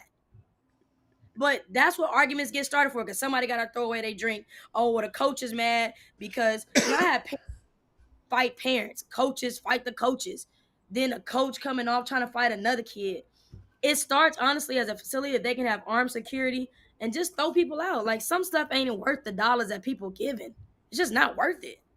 And Coach, those are my pet peeves. Coach, you said something, and I don't want it to be missed. You said, you as a coach, you straighten your parents out. Correct. I don't see a lot of that.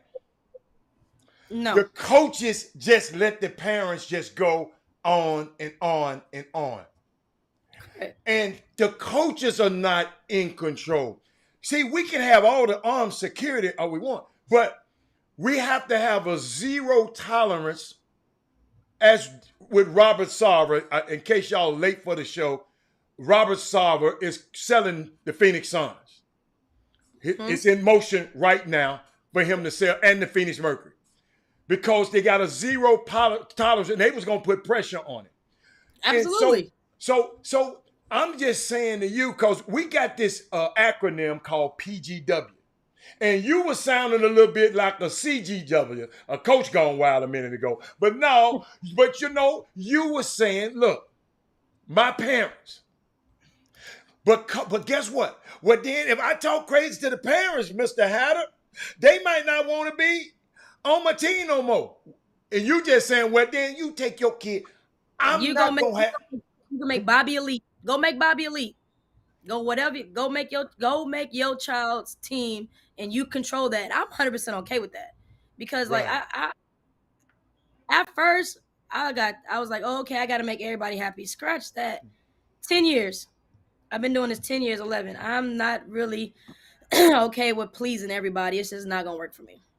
And I'm a guy that love to get pat. I don't mind the pat down, right? Because I've said, if I ain't got that, but ain't nobody else in here got no pat. Because I was in Memphis over the past weekend. You know, we having a lot of problems down there. So we go on Beale Street, right?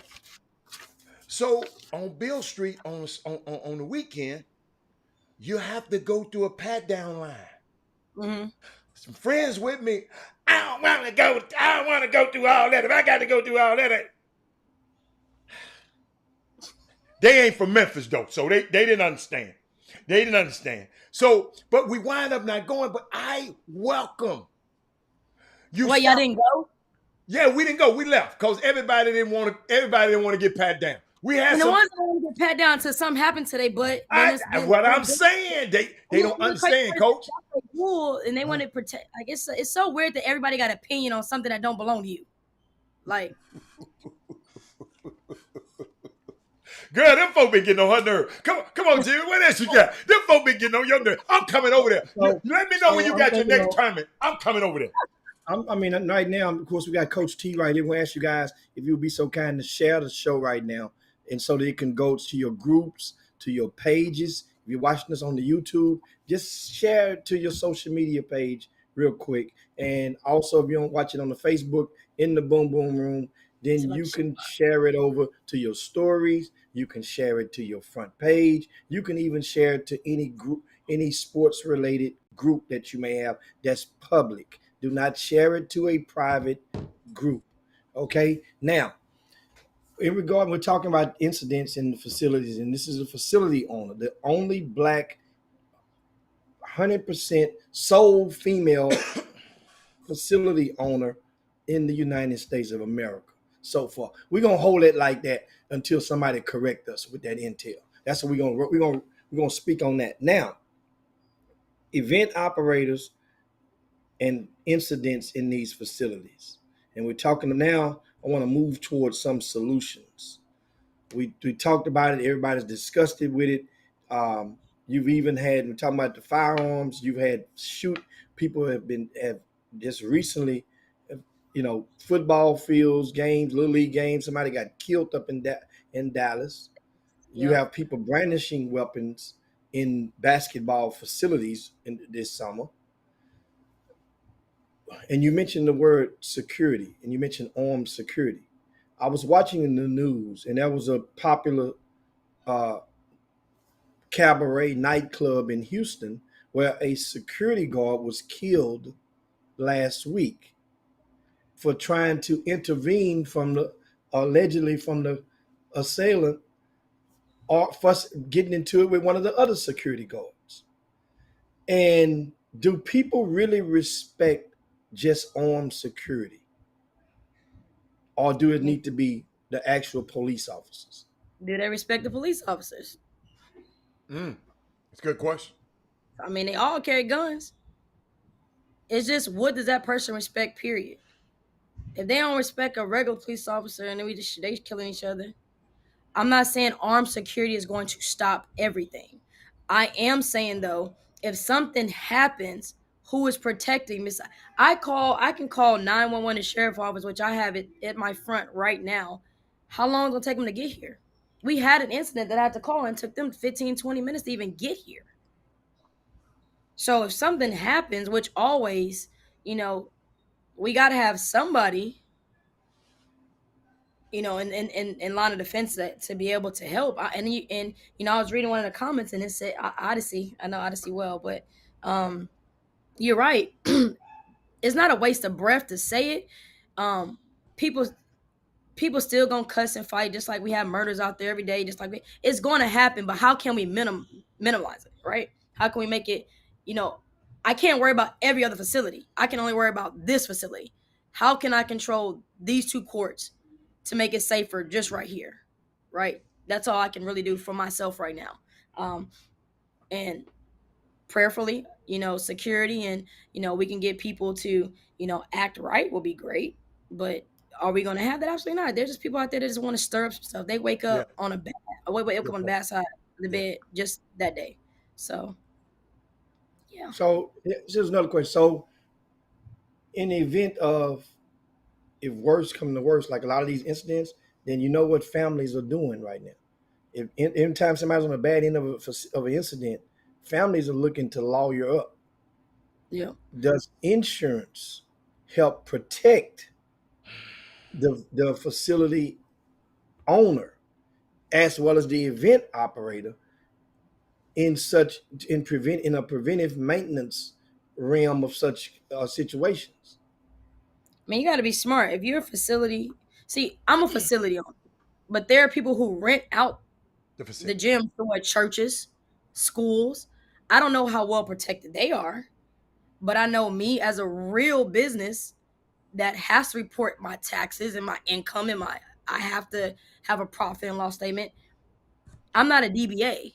If I was a DBA, I ain't protected. I'm an S corp actually. Well, for me, I am well protected with that and my insurance. So I made sure I did cover my butt a long time ago. Who gave you So that now- information? Your CPA? Hold on, Jim. Who gave you that information? Your CPA? My lawyer. Okay. I have a lawyer on standby. Good job. Yeah, because the reason I'm asking is because my question, and I get right to it, is that why so many event facility owners allow event operators to conduct events without insurance? And I've seen it, and I've asked facility owners, and they're like, and it's like you just let it sleep by. And I'm thinking, if that was a request across the board, then us event operators would have nowhere to run with bootleg events. But people, it seems like if facility owners are somewhat reluctant or afraid to require something that can help protect the kids. I think because I'm gonna tell you, at first, you gotta think about it. When I first started, I didn't require insurance because why? That is an added expense to the person that has to rent your gym, and you're gonna feel like if they gotta go pay $300, $400, $500 extra just to rent your gym, they're gonna go somewhere else to go rent their gym that don't require that. So then, as a privately owned facility, you're going to think, am I going to lose this deal? Which I'm a private facility. I have to make this money whether my gym is open or closed versus a church or a school. They ain't getting closed down.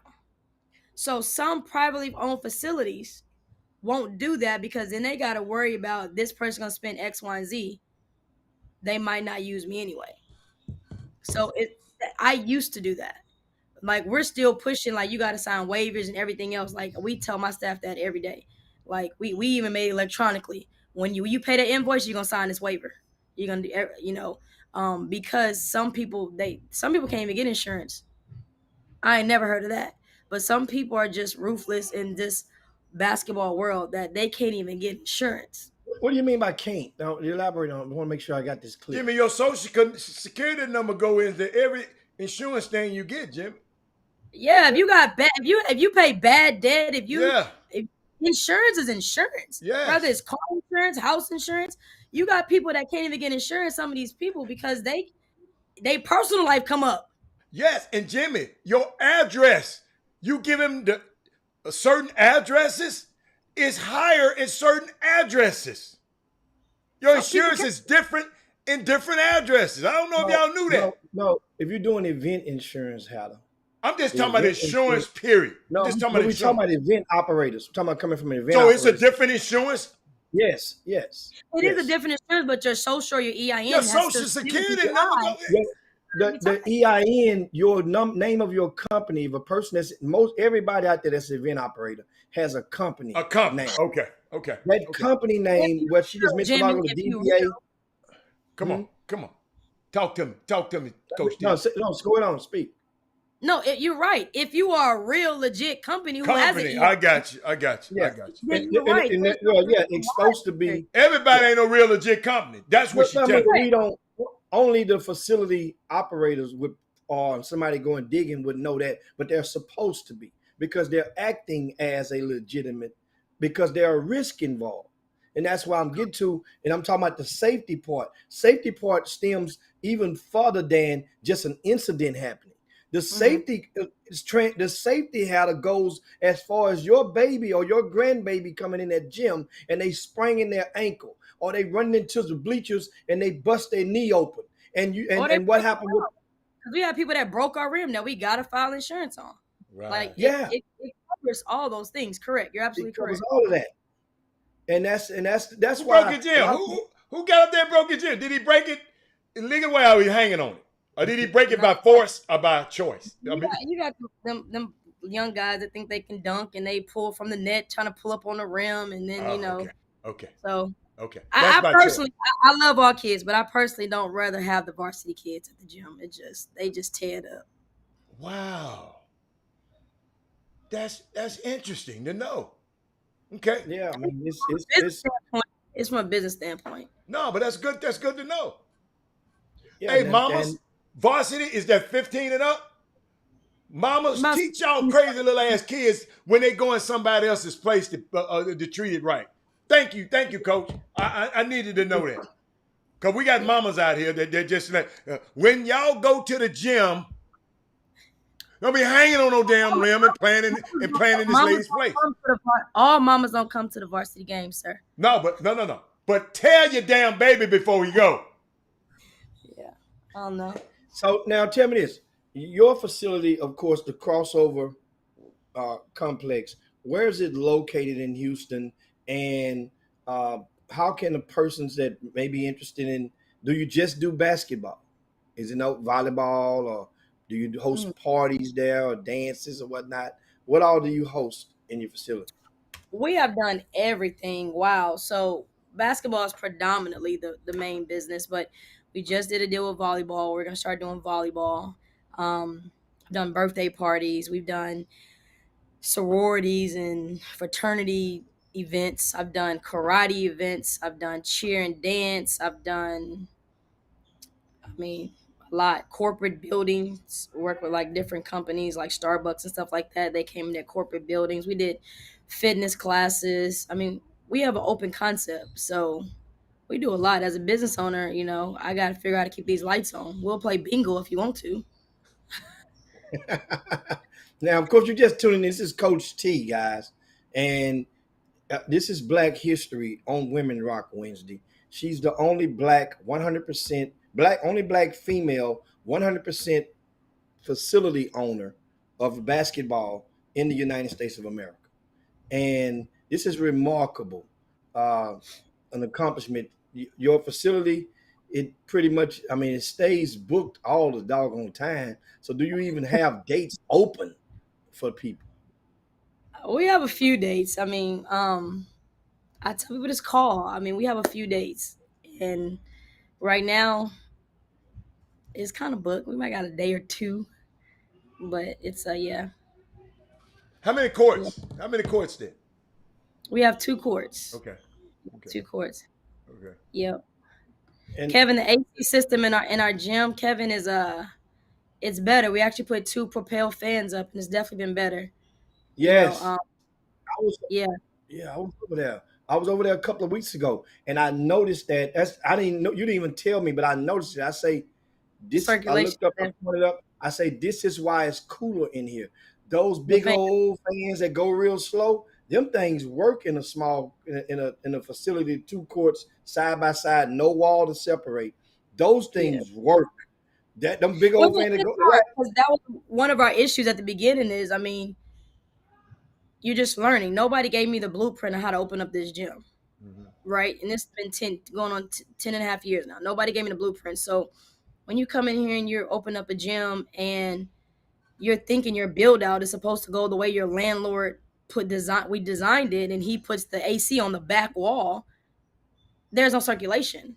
So when you got to fight your landlord over and over and over, um, business don't stop, right? I was dealing. There's people say they hot. I was in that same hot gym with them, Mm. So I definitely understood. And then we finally found a company that was able to get the circulation that we've needed these last 6-7 months, and it's definitely been better. It's definitely been better. I mean, like you said, you were here a couple weeks ago, and I can thank God we haven't had the complaints that we've had over the years. And like I said, we don't want to be, our number one complaint was, oh, they can't bring outside food or drinks, and oh, it's hot in there. Oh, and the parking.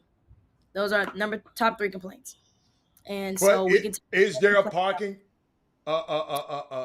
deficiency? unless you don't want to walk, it ain't Oh, one. so it's parking. You just got to walk. To walk. Oh, I You ain't know, worried about that. What? Is at the front door of valet? No, but I mean, Okay. there's 7 other warehouses here that you're able to park through, either on the street, the warehouses, and Oh, you have to okay. walk. Okay. But I mean, there's parking. Okay.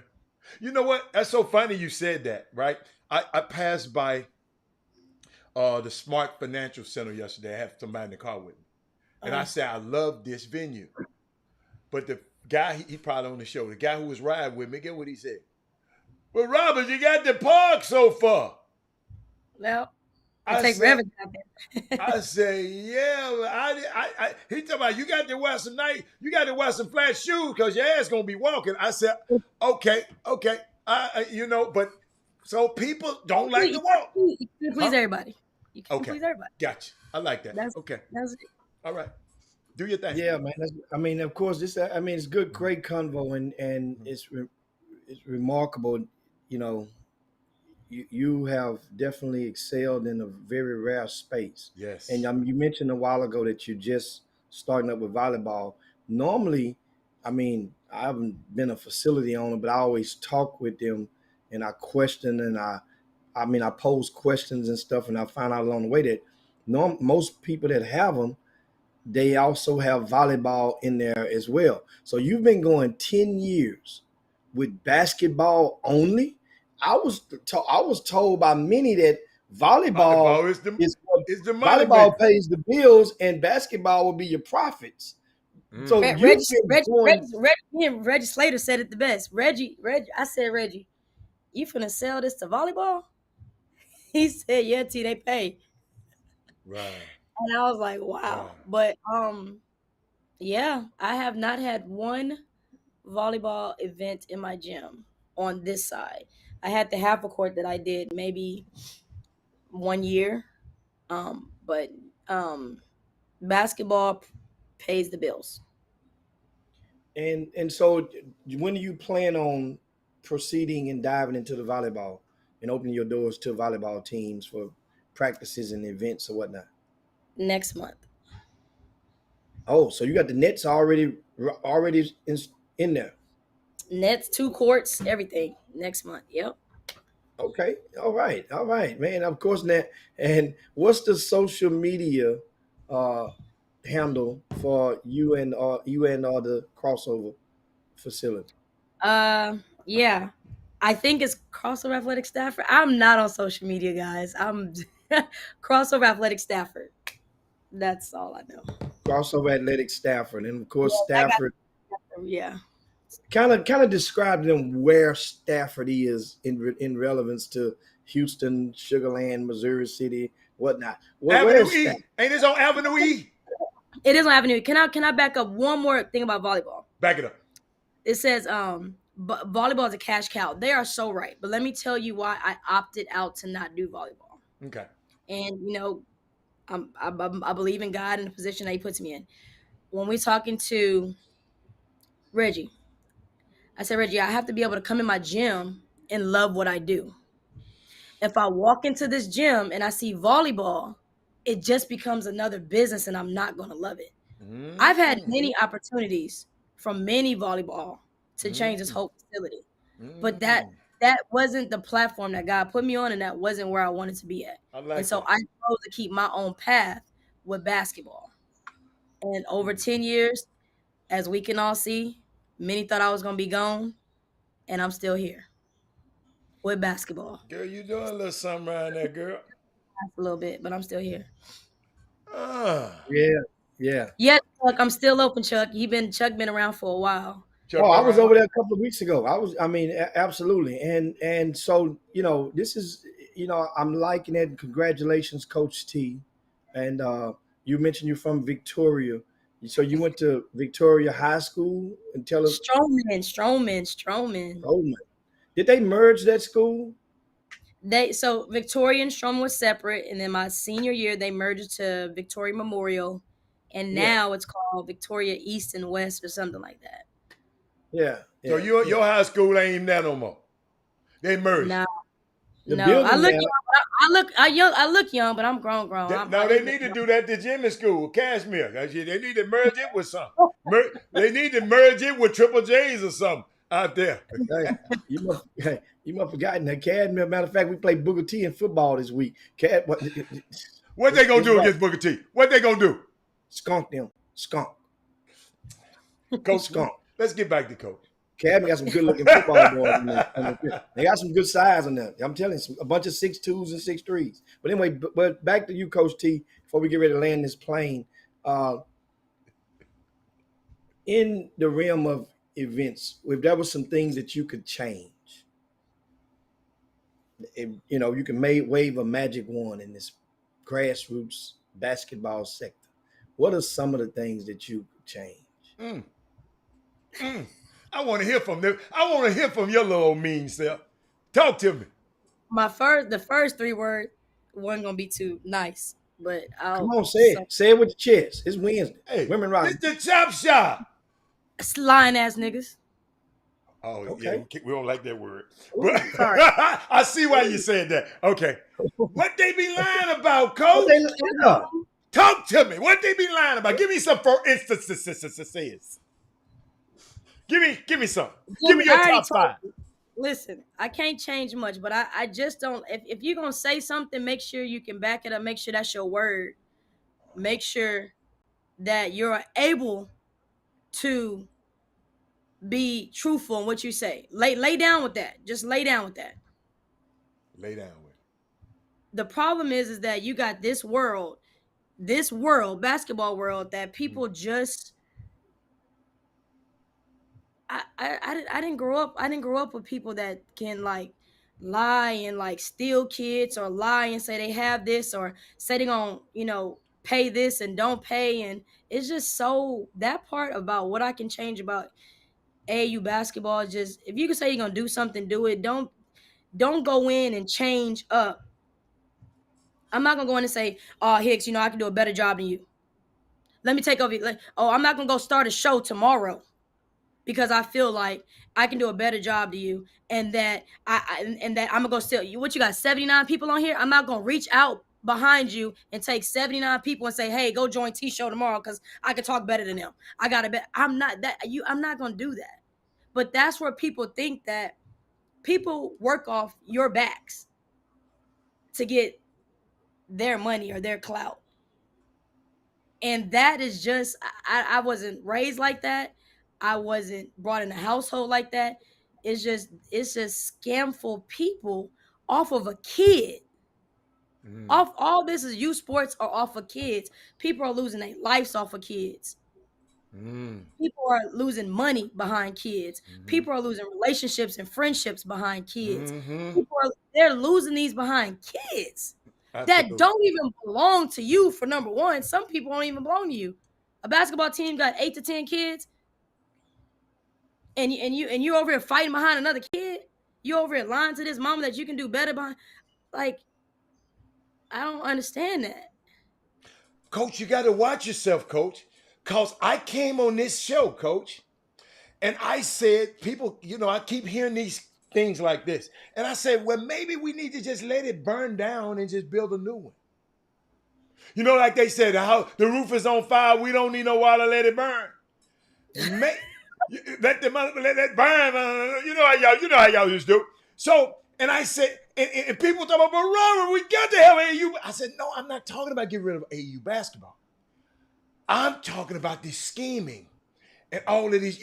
You just mapped out a lot of this, and there's some great things happen in summer basketball. I call it summer basketball. Yep. But this scheming and people, it's a dude right now. Don't speak to me, Coach T, because he texts the kid some slick stuff, and the mama asked me to ask him about it. Because the mama said, it's going to be ugly, Mr. Hatter, if I asked him about it. And I said, player, what happened? He gets mad at me and don't speak to me. Yeah. And all I'm trying to do is, I'm trying to keep about somebody else. And I hate it. Guess what? I ain't got in the middle of nobody else's stuff.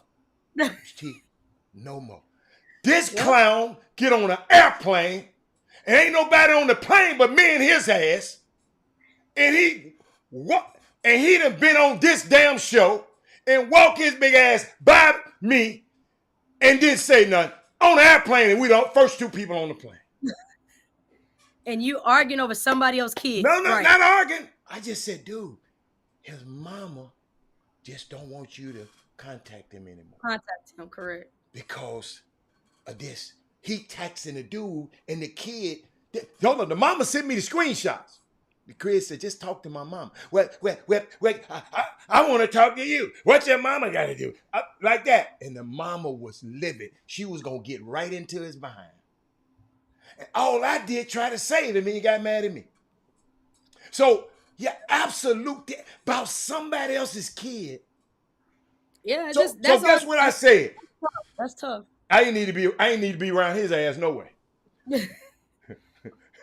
I didn't need to be good riddance. Yeah. Yeah, if it was about that, it had to be about something else. You know how you always say, had to be something about something else. Yeah, it don't make no sense for it to be that big. It's too small. But yeah. some of these people, see what I do, to know a man, you look at his history. You know, he can tell you his story, but you go look at his history. Then when I looked at his history of having confrontations with people who they damn near grew up with and from the same place. And I know if they dropped them, I mean, I know I understood it after that. You follow me? When you look at their history. And it was alarming that you would sit up there. You are an event operator and you got to deal with this too. I mean, excuse me, I'm sorry. You're an event owner. I mean, you are a facility owner. But I guess just because you got a team, you say you coach, you have to deal with this. Yeah, so crossover started originally with crossover teams. And when we came in as a first female, I came in, I wrecked a little bit of havoc. I did. I put some girls in school and I witnessed that kind of stuff. I witnessed to where these girls I coach, the bigger organizations didn't want them until we came in, started beating them. Oh, now they want to come after the kids. Now they want to promise them this. Now they want to do that. So that's why I had to step back because you can't get mad at that, coach. Can't get mad at that one, coach. Got charged everything. You can't hate the player. You got to hate the game. You can't hate coach. Coach, you can't get mad at that one, coach. Coach, they want you to develop them. So the Houston Hoops can say, "Come here, girl. You look cute now. You wasn't fine. Coach T got you fine. Come here. Correct. I got you. And that's why I stepped away. Okay. I stepped away because too many of those guys and too many of those teams was doing that. And I'm about loyalty. I'm about loyalty. And this business don't have that whatsoever. They don't have an ounce of loyalty. So in order to control that, I step back. So I got a question, Coach T. You mentioned that nobody gave you the blueprint in this, and I can definitely relate to that because in me with RCS Sports, nobody gave me a blueprint whatsoever. Mostly every event that actually, I don't say mostly, every single event that I do throughout the year, it was no such thing as that particular event occupying that particular weekend or day. I say it again real so you can clarify. There was no season opener. There was no Rucker on the Wood. Correct. The spring icebreaker that weekend was taboo for boys basketball. They did not play games on that particular weekend in Greater Houston or in the state. People played some scrimmage games. And actually, spring icebreaker wasn't designed for grassroots basketball teams. The very first one, it was designed for teams just like they do fall ball. It was a spring ball tournament so that coaches can get a look at their teams before, so they know who to go and replace already in front of their mamas and daddy. And it was designed for unsigned seniors. Yep. Then, the GMI, that was no tournament on that particular weekend. That was a live period that was going on that particular weekend. Remember, there was stuff going on other weekends because you had 3-4 live weekends back then. Just little bitty events that we do. There was no Super 16. That still to this day, and the Super 16 has been going on, which takes place next weekend, by the way. It's been going on since 2004. 2004. And still, it's the only tournament that takes place with a scholastic flavor in the fall in the state of Texas during the fall.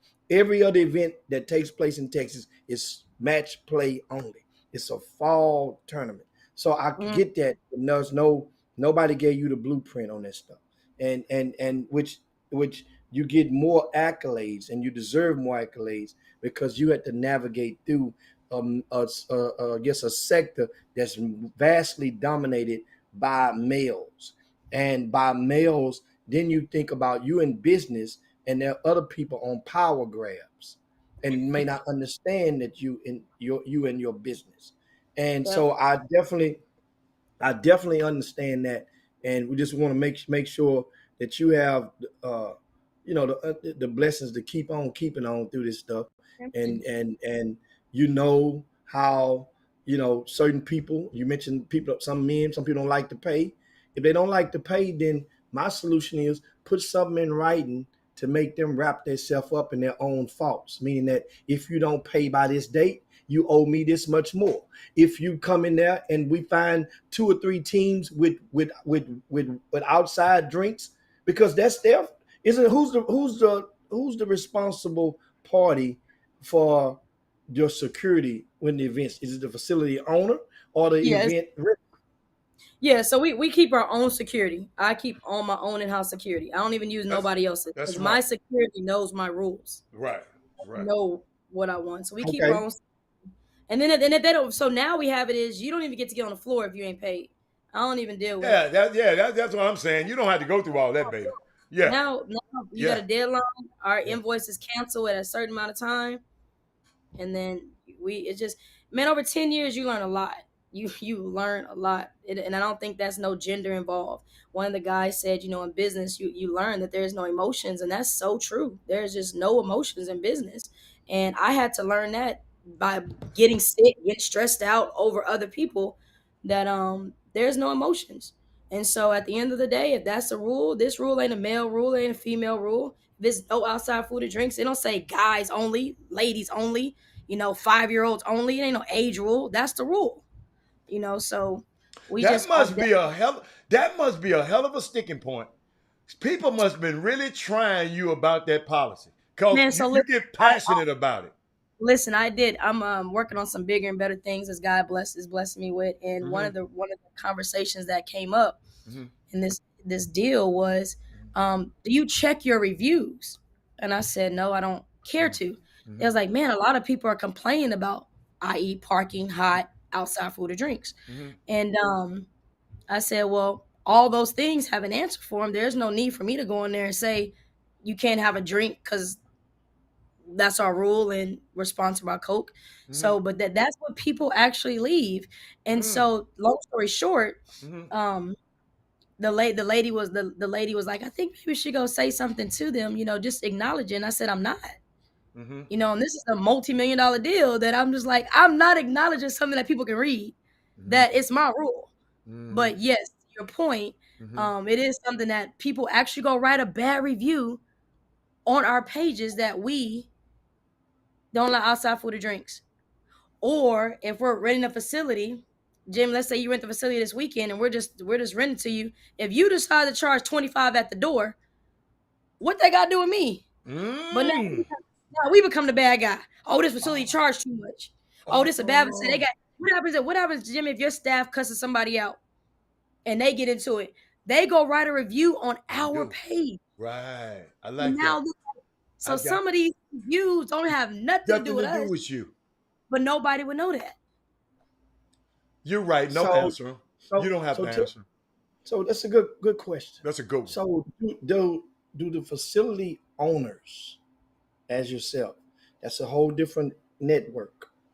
Do y'all share and communicate with each other about people who do pay versus people who don't pay, bad experiences? Who you talking about don't pay, Jimmy? The people who try to rent? No, I'm trying to see who you're talking about.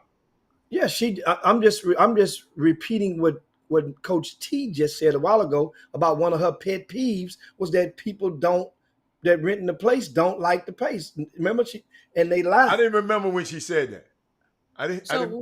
When we're talking about Coach T, we were talking about people do you remember saying that? The $15 to get in, or you have just some guys that want to rent the gym. Like literally, I had a phone call last week. Somebody rent the gym and said, "Hey, such and such told me to call you.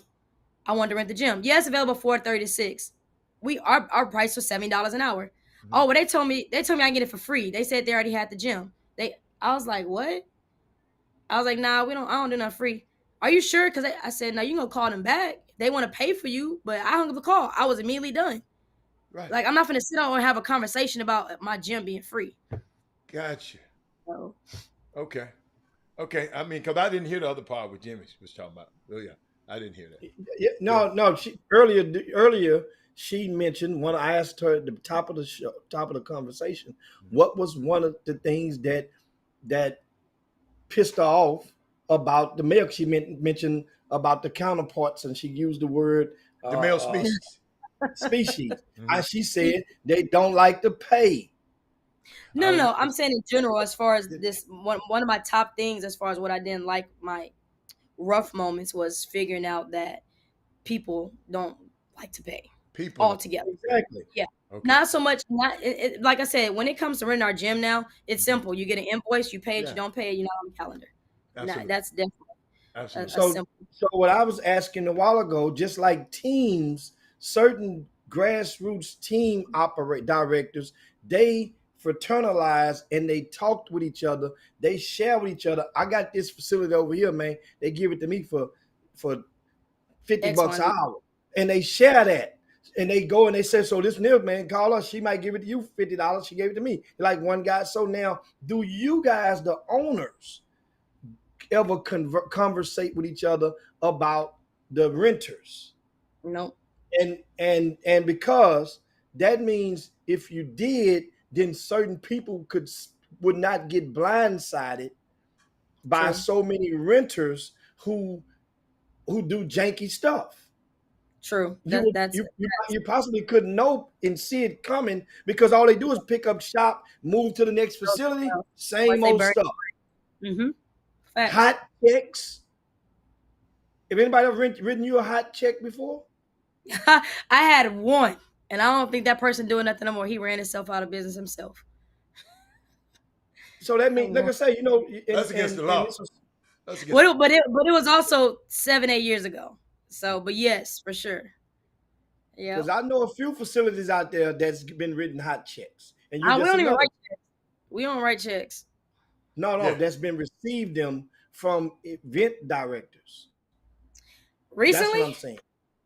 Absolutely. When I say recently, what you call? I mean the last 3 years. Easy. Oh. Easy. Oh wow. Absolutely. It just baffles me how people want conduct. That's a character issue. You write a hot check, that's a character issue. Let's go talk about their history, right, Hatter? Let's talk about their Yes, history. I like that. I like that. I like that. Yeah, that's just a character issue right there. You write a hot I mean, check. but it's true. It's true, and it happens, but at the same time, and that just goes because I'm out now. It just you answered the question. Now I'm thinking back on it.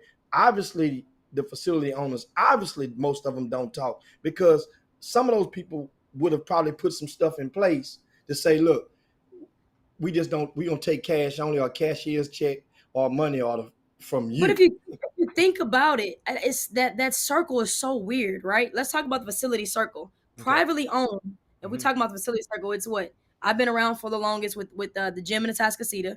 Mm-hmm. Legends down, right? You got MI. Mm-hmm. You now have Thunder. You now have Thunder on this side. What's that? On 59. That's the one on Chimney Rock. Chimney Rock, 59. Okay. And Chimney. Mm-hmm. You have the one in Rosenberg. Mm-hmm. So when you have those privately owned ones, right? I talked to Open Court. Definitely talked to her some. But when you have those privately, those ones, we really don't talk a lot. So when you take those, less than 10, you use schools and you use churches. So those less than 10, really, you got more schools and churches that has bulk of the renters than we even do. Think about it. There's only so many floors that these privately owned facilities have. You have way more court space than churches and schools than you have privately owned gyms. So I guess the going back to your point is I guess we just never really had a conversation about that because one, we're so spread out. We're so spread out. Right. Right. In my facility, I never I'm nowhere near anybody. So normally the people that come to me are the people that are in this area unless it's a tournament director. So yeah. Okay, so it's not a Yelp, it's not a credit bureau, you know, like a Yelp amongst the event event owners that a credit check, the credit check. You know more about a Yeah. team in the AAU world as tournament directors, Mhm. and that's how I would know some of these people. I know about that team specifically based off how they act in the gym and how Okay. they pay their tournament fees or how their parents will act. And then Okay. Jimmy be like, real quick, you see a crazy team and a parent, you be like, man, they ain't coming to my stuff no more. They call me, You hey, Coach, you be ready to come? I want to return some phone calls. you Yeah. do that, Coach, for real? Coach, you What? do that? I Coach, I have. think that's the best. Coach, you the first person ever. Yeah. Coach, people ain't telling nobody I don't want you back. That's why these parents can act ignorant. Well, a lot of people know I want them back. I've been publicized on social media a lot for not dealing with people. I'm glad you didn't put me out long. I ain't never been. I'm coming next week so you can put me out. Wait a minute, who play? Why would I put you out? I'm gonna do something. I'm gonna bring something in there. I'm gonna do something.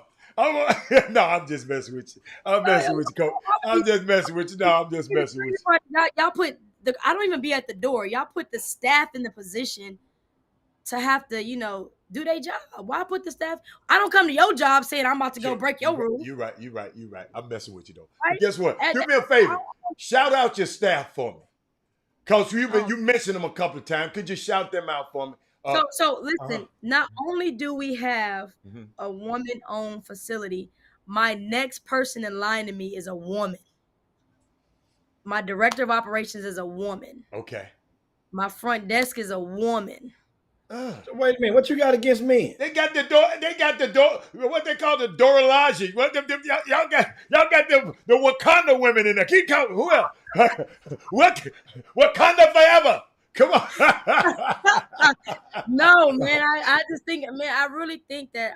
Listen, I really am. I might be a hothead, but I really am a God-fearing woman, and I think God positioned that seriously. Yeah, I know you're hot. I just met you. I know what I want to talk to somebody who's been on the other end. You know I'm gonna call. They gonna call me. I want to talk to somebody who's been on the other end of one of them conversations with you. Coach, what you said? What the term you use? What aggressive conversations or what kind of conversation you use? Heated. I don't know. Yeah, you know what you said. You know. I don't even know. But I don't know what we're talking about. But Coach, thank you so much. I'm just proud that we can have you on. We made history today. I want to show you another history that's been made. Actually, Okay, come on, talk to me. Nobody knew about this, right? This is the first on your show, Jim. You like first? Okay. Yeah. State of Texas. What did it say? Resolution June 3rd. Recognize me as far as my facility, all the compliments, everything that I've done, and the staff from Missouri City area. Ron Reynolds came out and gave me a day that I can be recognized for. And all the work that I've done. Go over a little bit, baby. Put it over a little bit so I can see. Go up. Yeah, there you go. Right there. Go back a moment. Right there. Where you at? Right there. Right there. I like that. Yeah, I like that. Girl, go do your thing. That is awesome, man. Actually, I haven't shared that with anybody. Y'all the first. I didn't even put it on social media. It's been on June 3rd. You're supposed to. Ain't nobody like me. Ain't nobody like us. I like that. I like that. You know. And hey, real. What they say? Game recognize game. Real recognize real. You feel me? That was something big for me in 10 years that I was able to be just recognize all the stuff I had to put up through with everything. I've gotten the bad names of, oh, she's money hungry, oh, she's a butthole, oh, she's mean. But at the end of the day, I think that to get the recognition that, T, you're doing something good in the community, regardless of people see it or not, how many kids I put in school, how many families our organization, my mom's foundation, Tina Bearfield Foundation has did things behind the scenes that a lot of people just don't know. They see a lot of stuff, but they don't know the stuff that we do behind the scenes with just different people. So I was very happy that I was able to, be awarded not just a regular gym and not just regular summer program, but we're actually making a difference in the community on what we're doing for it. So that was something special. And I'm glad I got to share it. I was waiting to see when I was going to share that, but Right. Guess what? I got something for you. Watch this.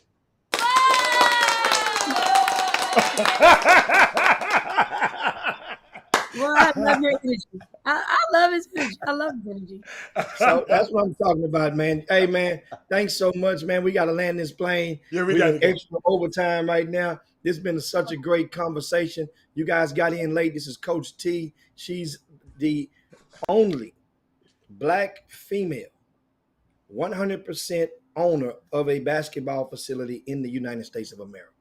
And you're watching Black History right now on the Chop Shop. And she got a chance to share a lot of her path and through the vigors and the rigors that is of grassroots basketball. And she done so for 10 years without volleyball. Now they're about to do volleyball. Know what that means? That means a lot of basketball events who was shucking and jiving with the bread and not getting their invoices in satisfied, they about to be bumped out. No, they ain't, Jimmy. You didn't listen to her. Jimmy, they ain't about to be bumped. This woman love basketball, number one. This woman already working on another project. I heard her. She didn't say nothing, but I heard her spirit. She working on something, man. I'm just telling you. Get what? In the meantime, in between time, she also said that you could tell from her spirit, she used to be in love with it. She ain't in love with this no more. It's business. And as she said a while ago, I'm going to quote her and Alfio. Business has no emotions. That's that just means we might be adding to, not taking away. Yeah. But passion is not an emotion. Say you don't pay your hey, y'all get that one. I'm like the pastor. Y'all get that one when you get home. Y'all get that. But we out here. But it is indeed, man. It's time to slide on down Dino's back and yabba dabba do this thing on this Women Rock Wednesday, man. We thank everybody for chopping it up with us on the Chop Shop. Right. And we out. Hey, great convo, Coach T. Great job. Job well done. I'm coming to see you. And I look forward to I won't be there this weekend. Okay. All right. Okay. The next, wherever you there. Oh, I got your number now. I got your number. I'm good. And I know when you're gonna be there. All right. And see y'all later. I answered that line. and I want Jim, I got the back line. I want to add something. Okay. You've accomplished all of this. Right. And also tackling on motherhood in the same aspect. Oh, wow.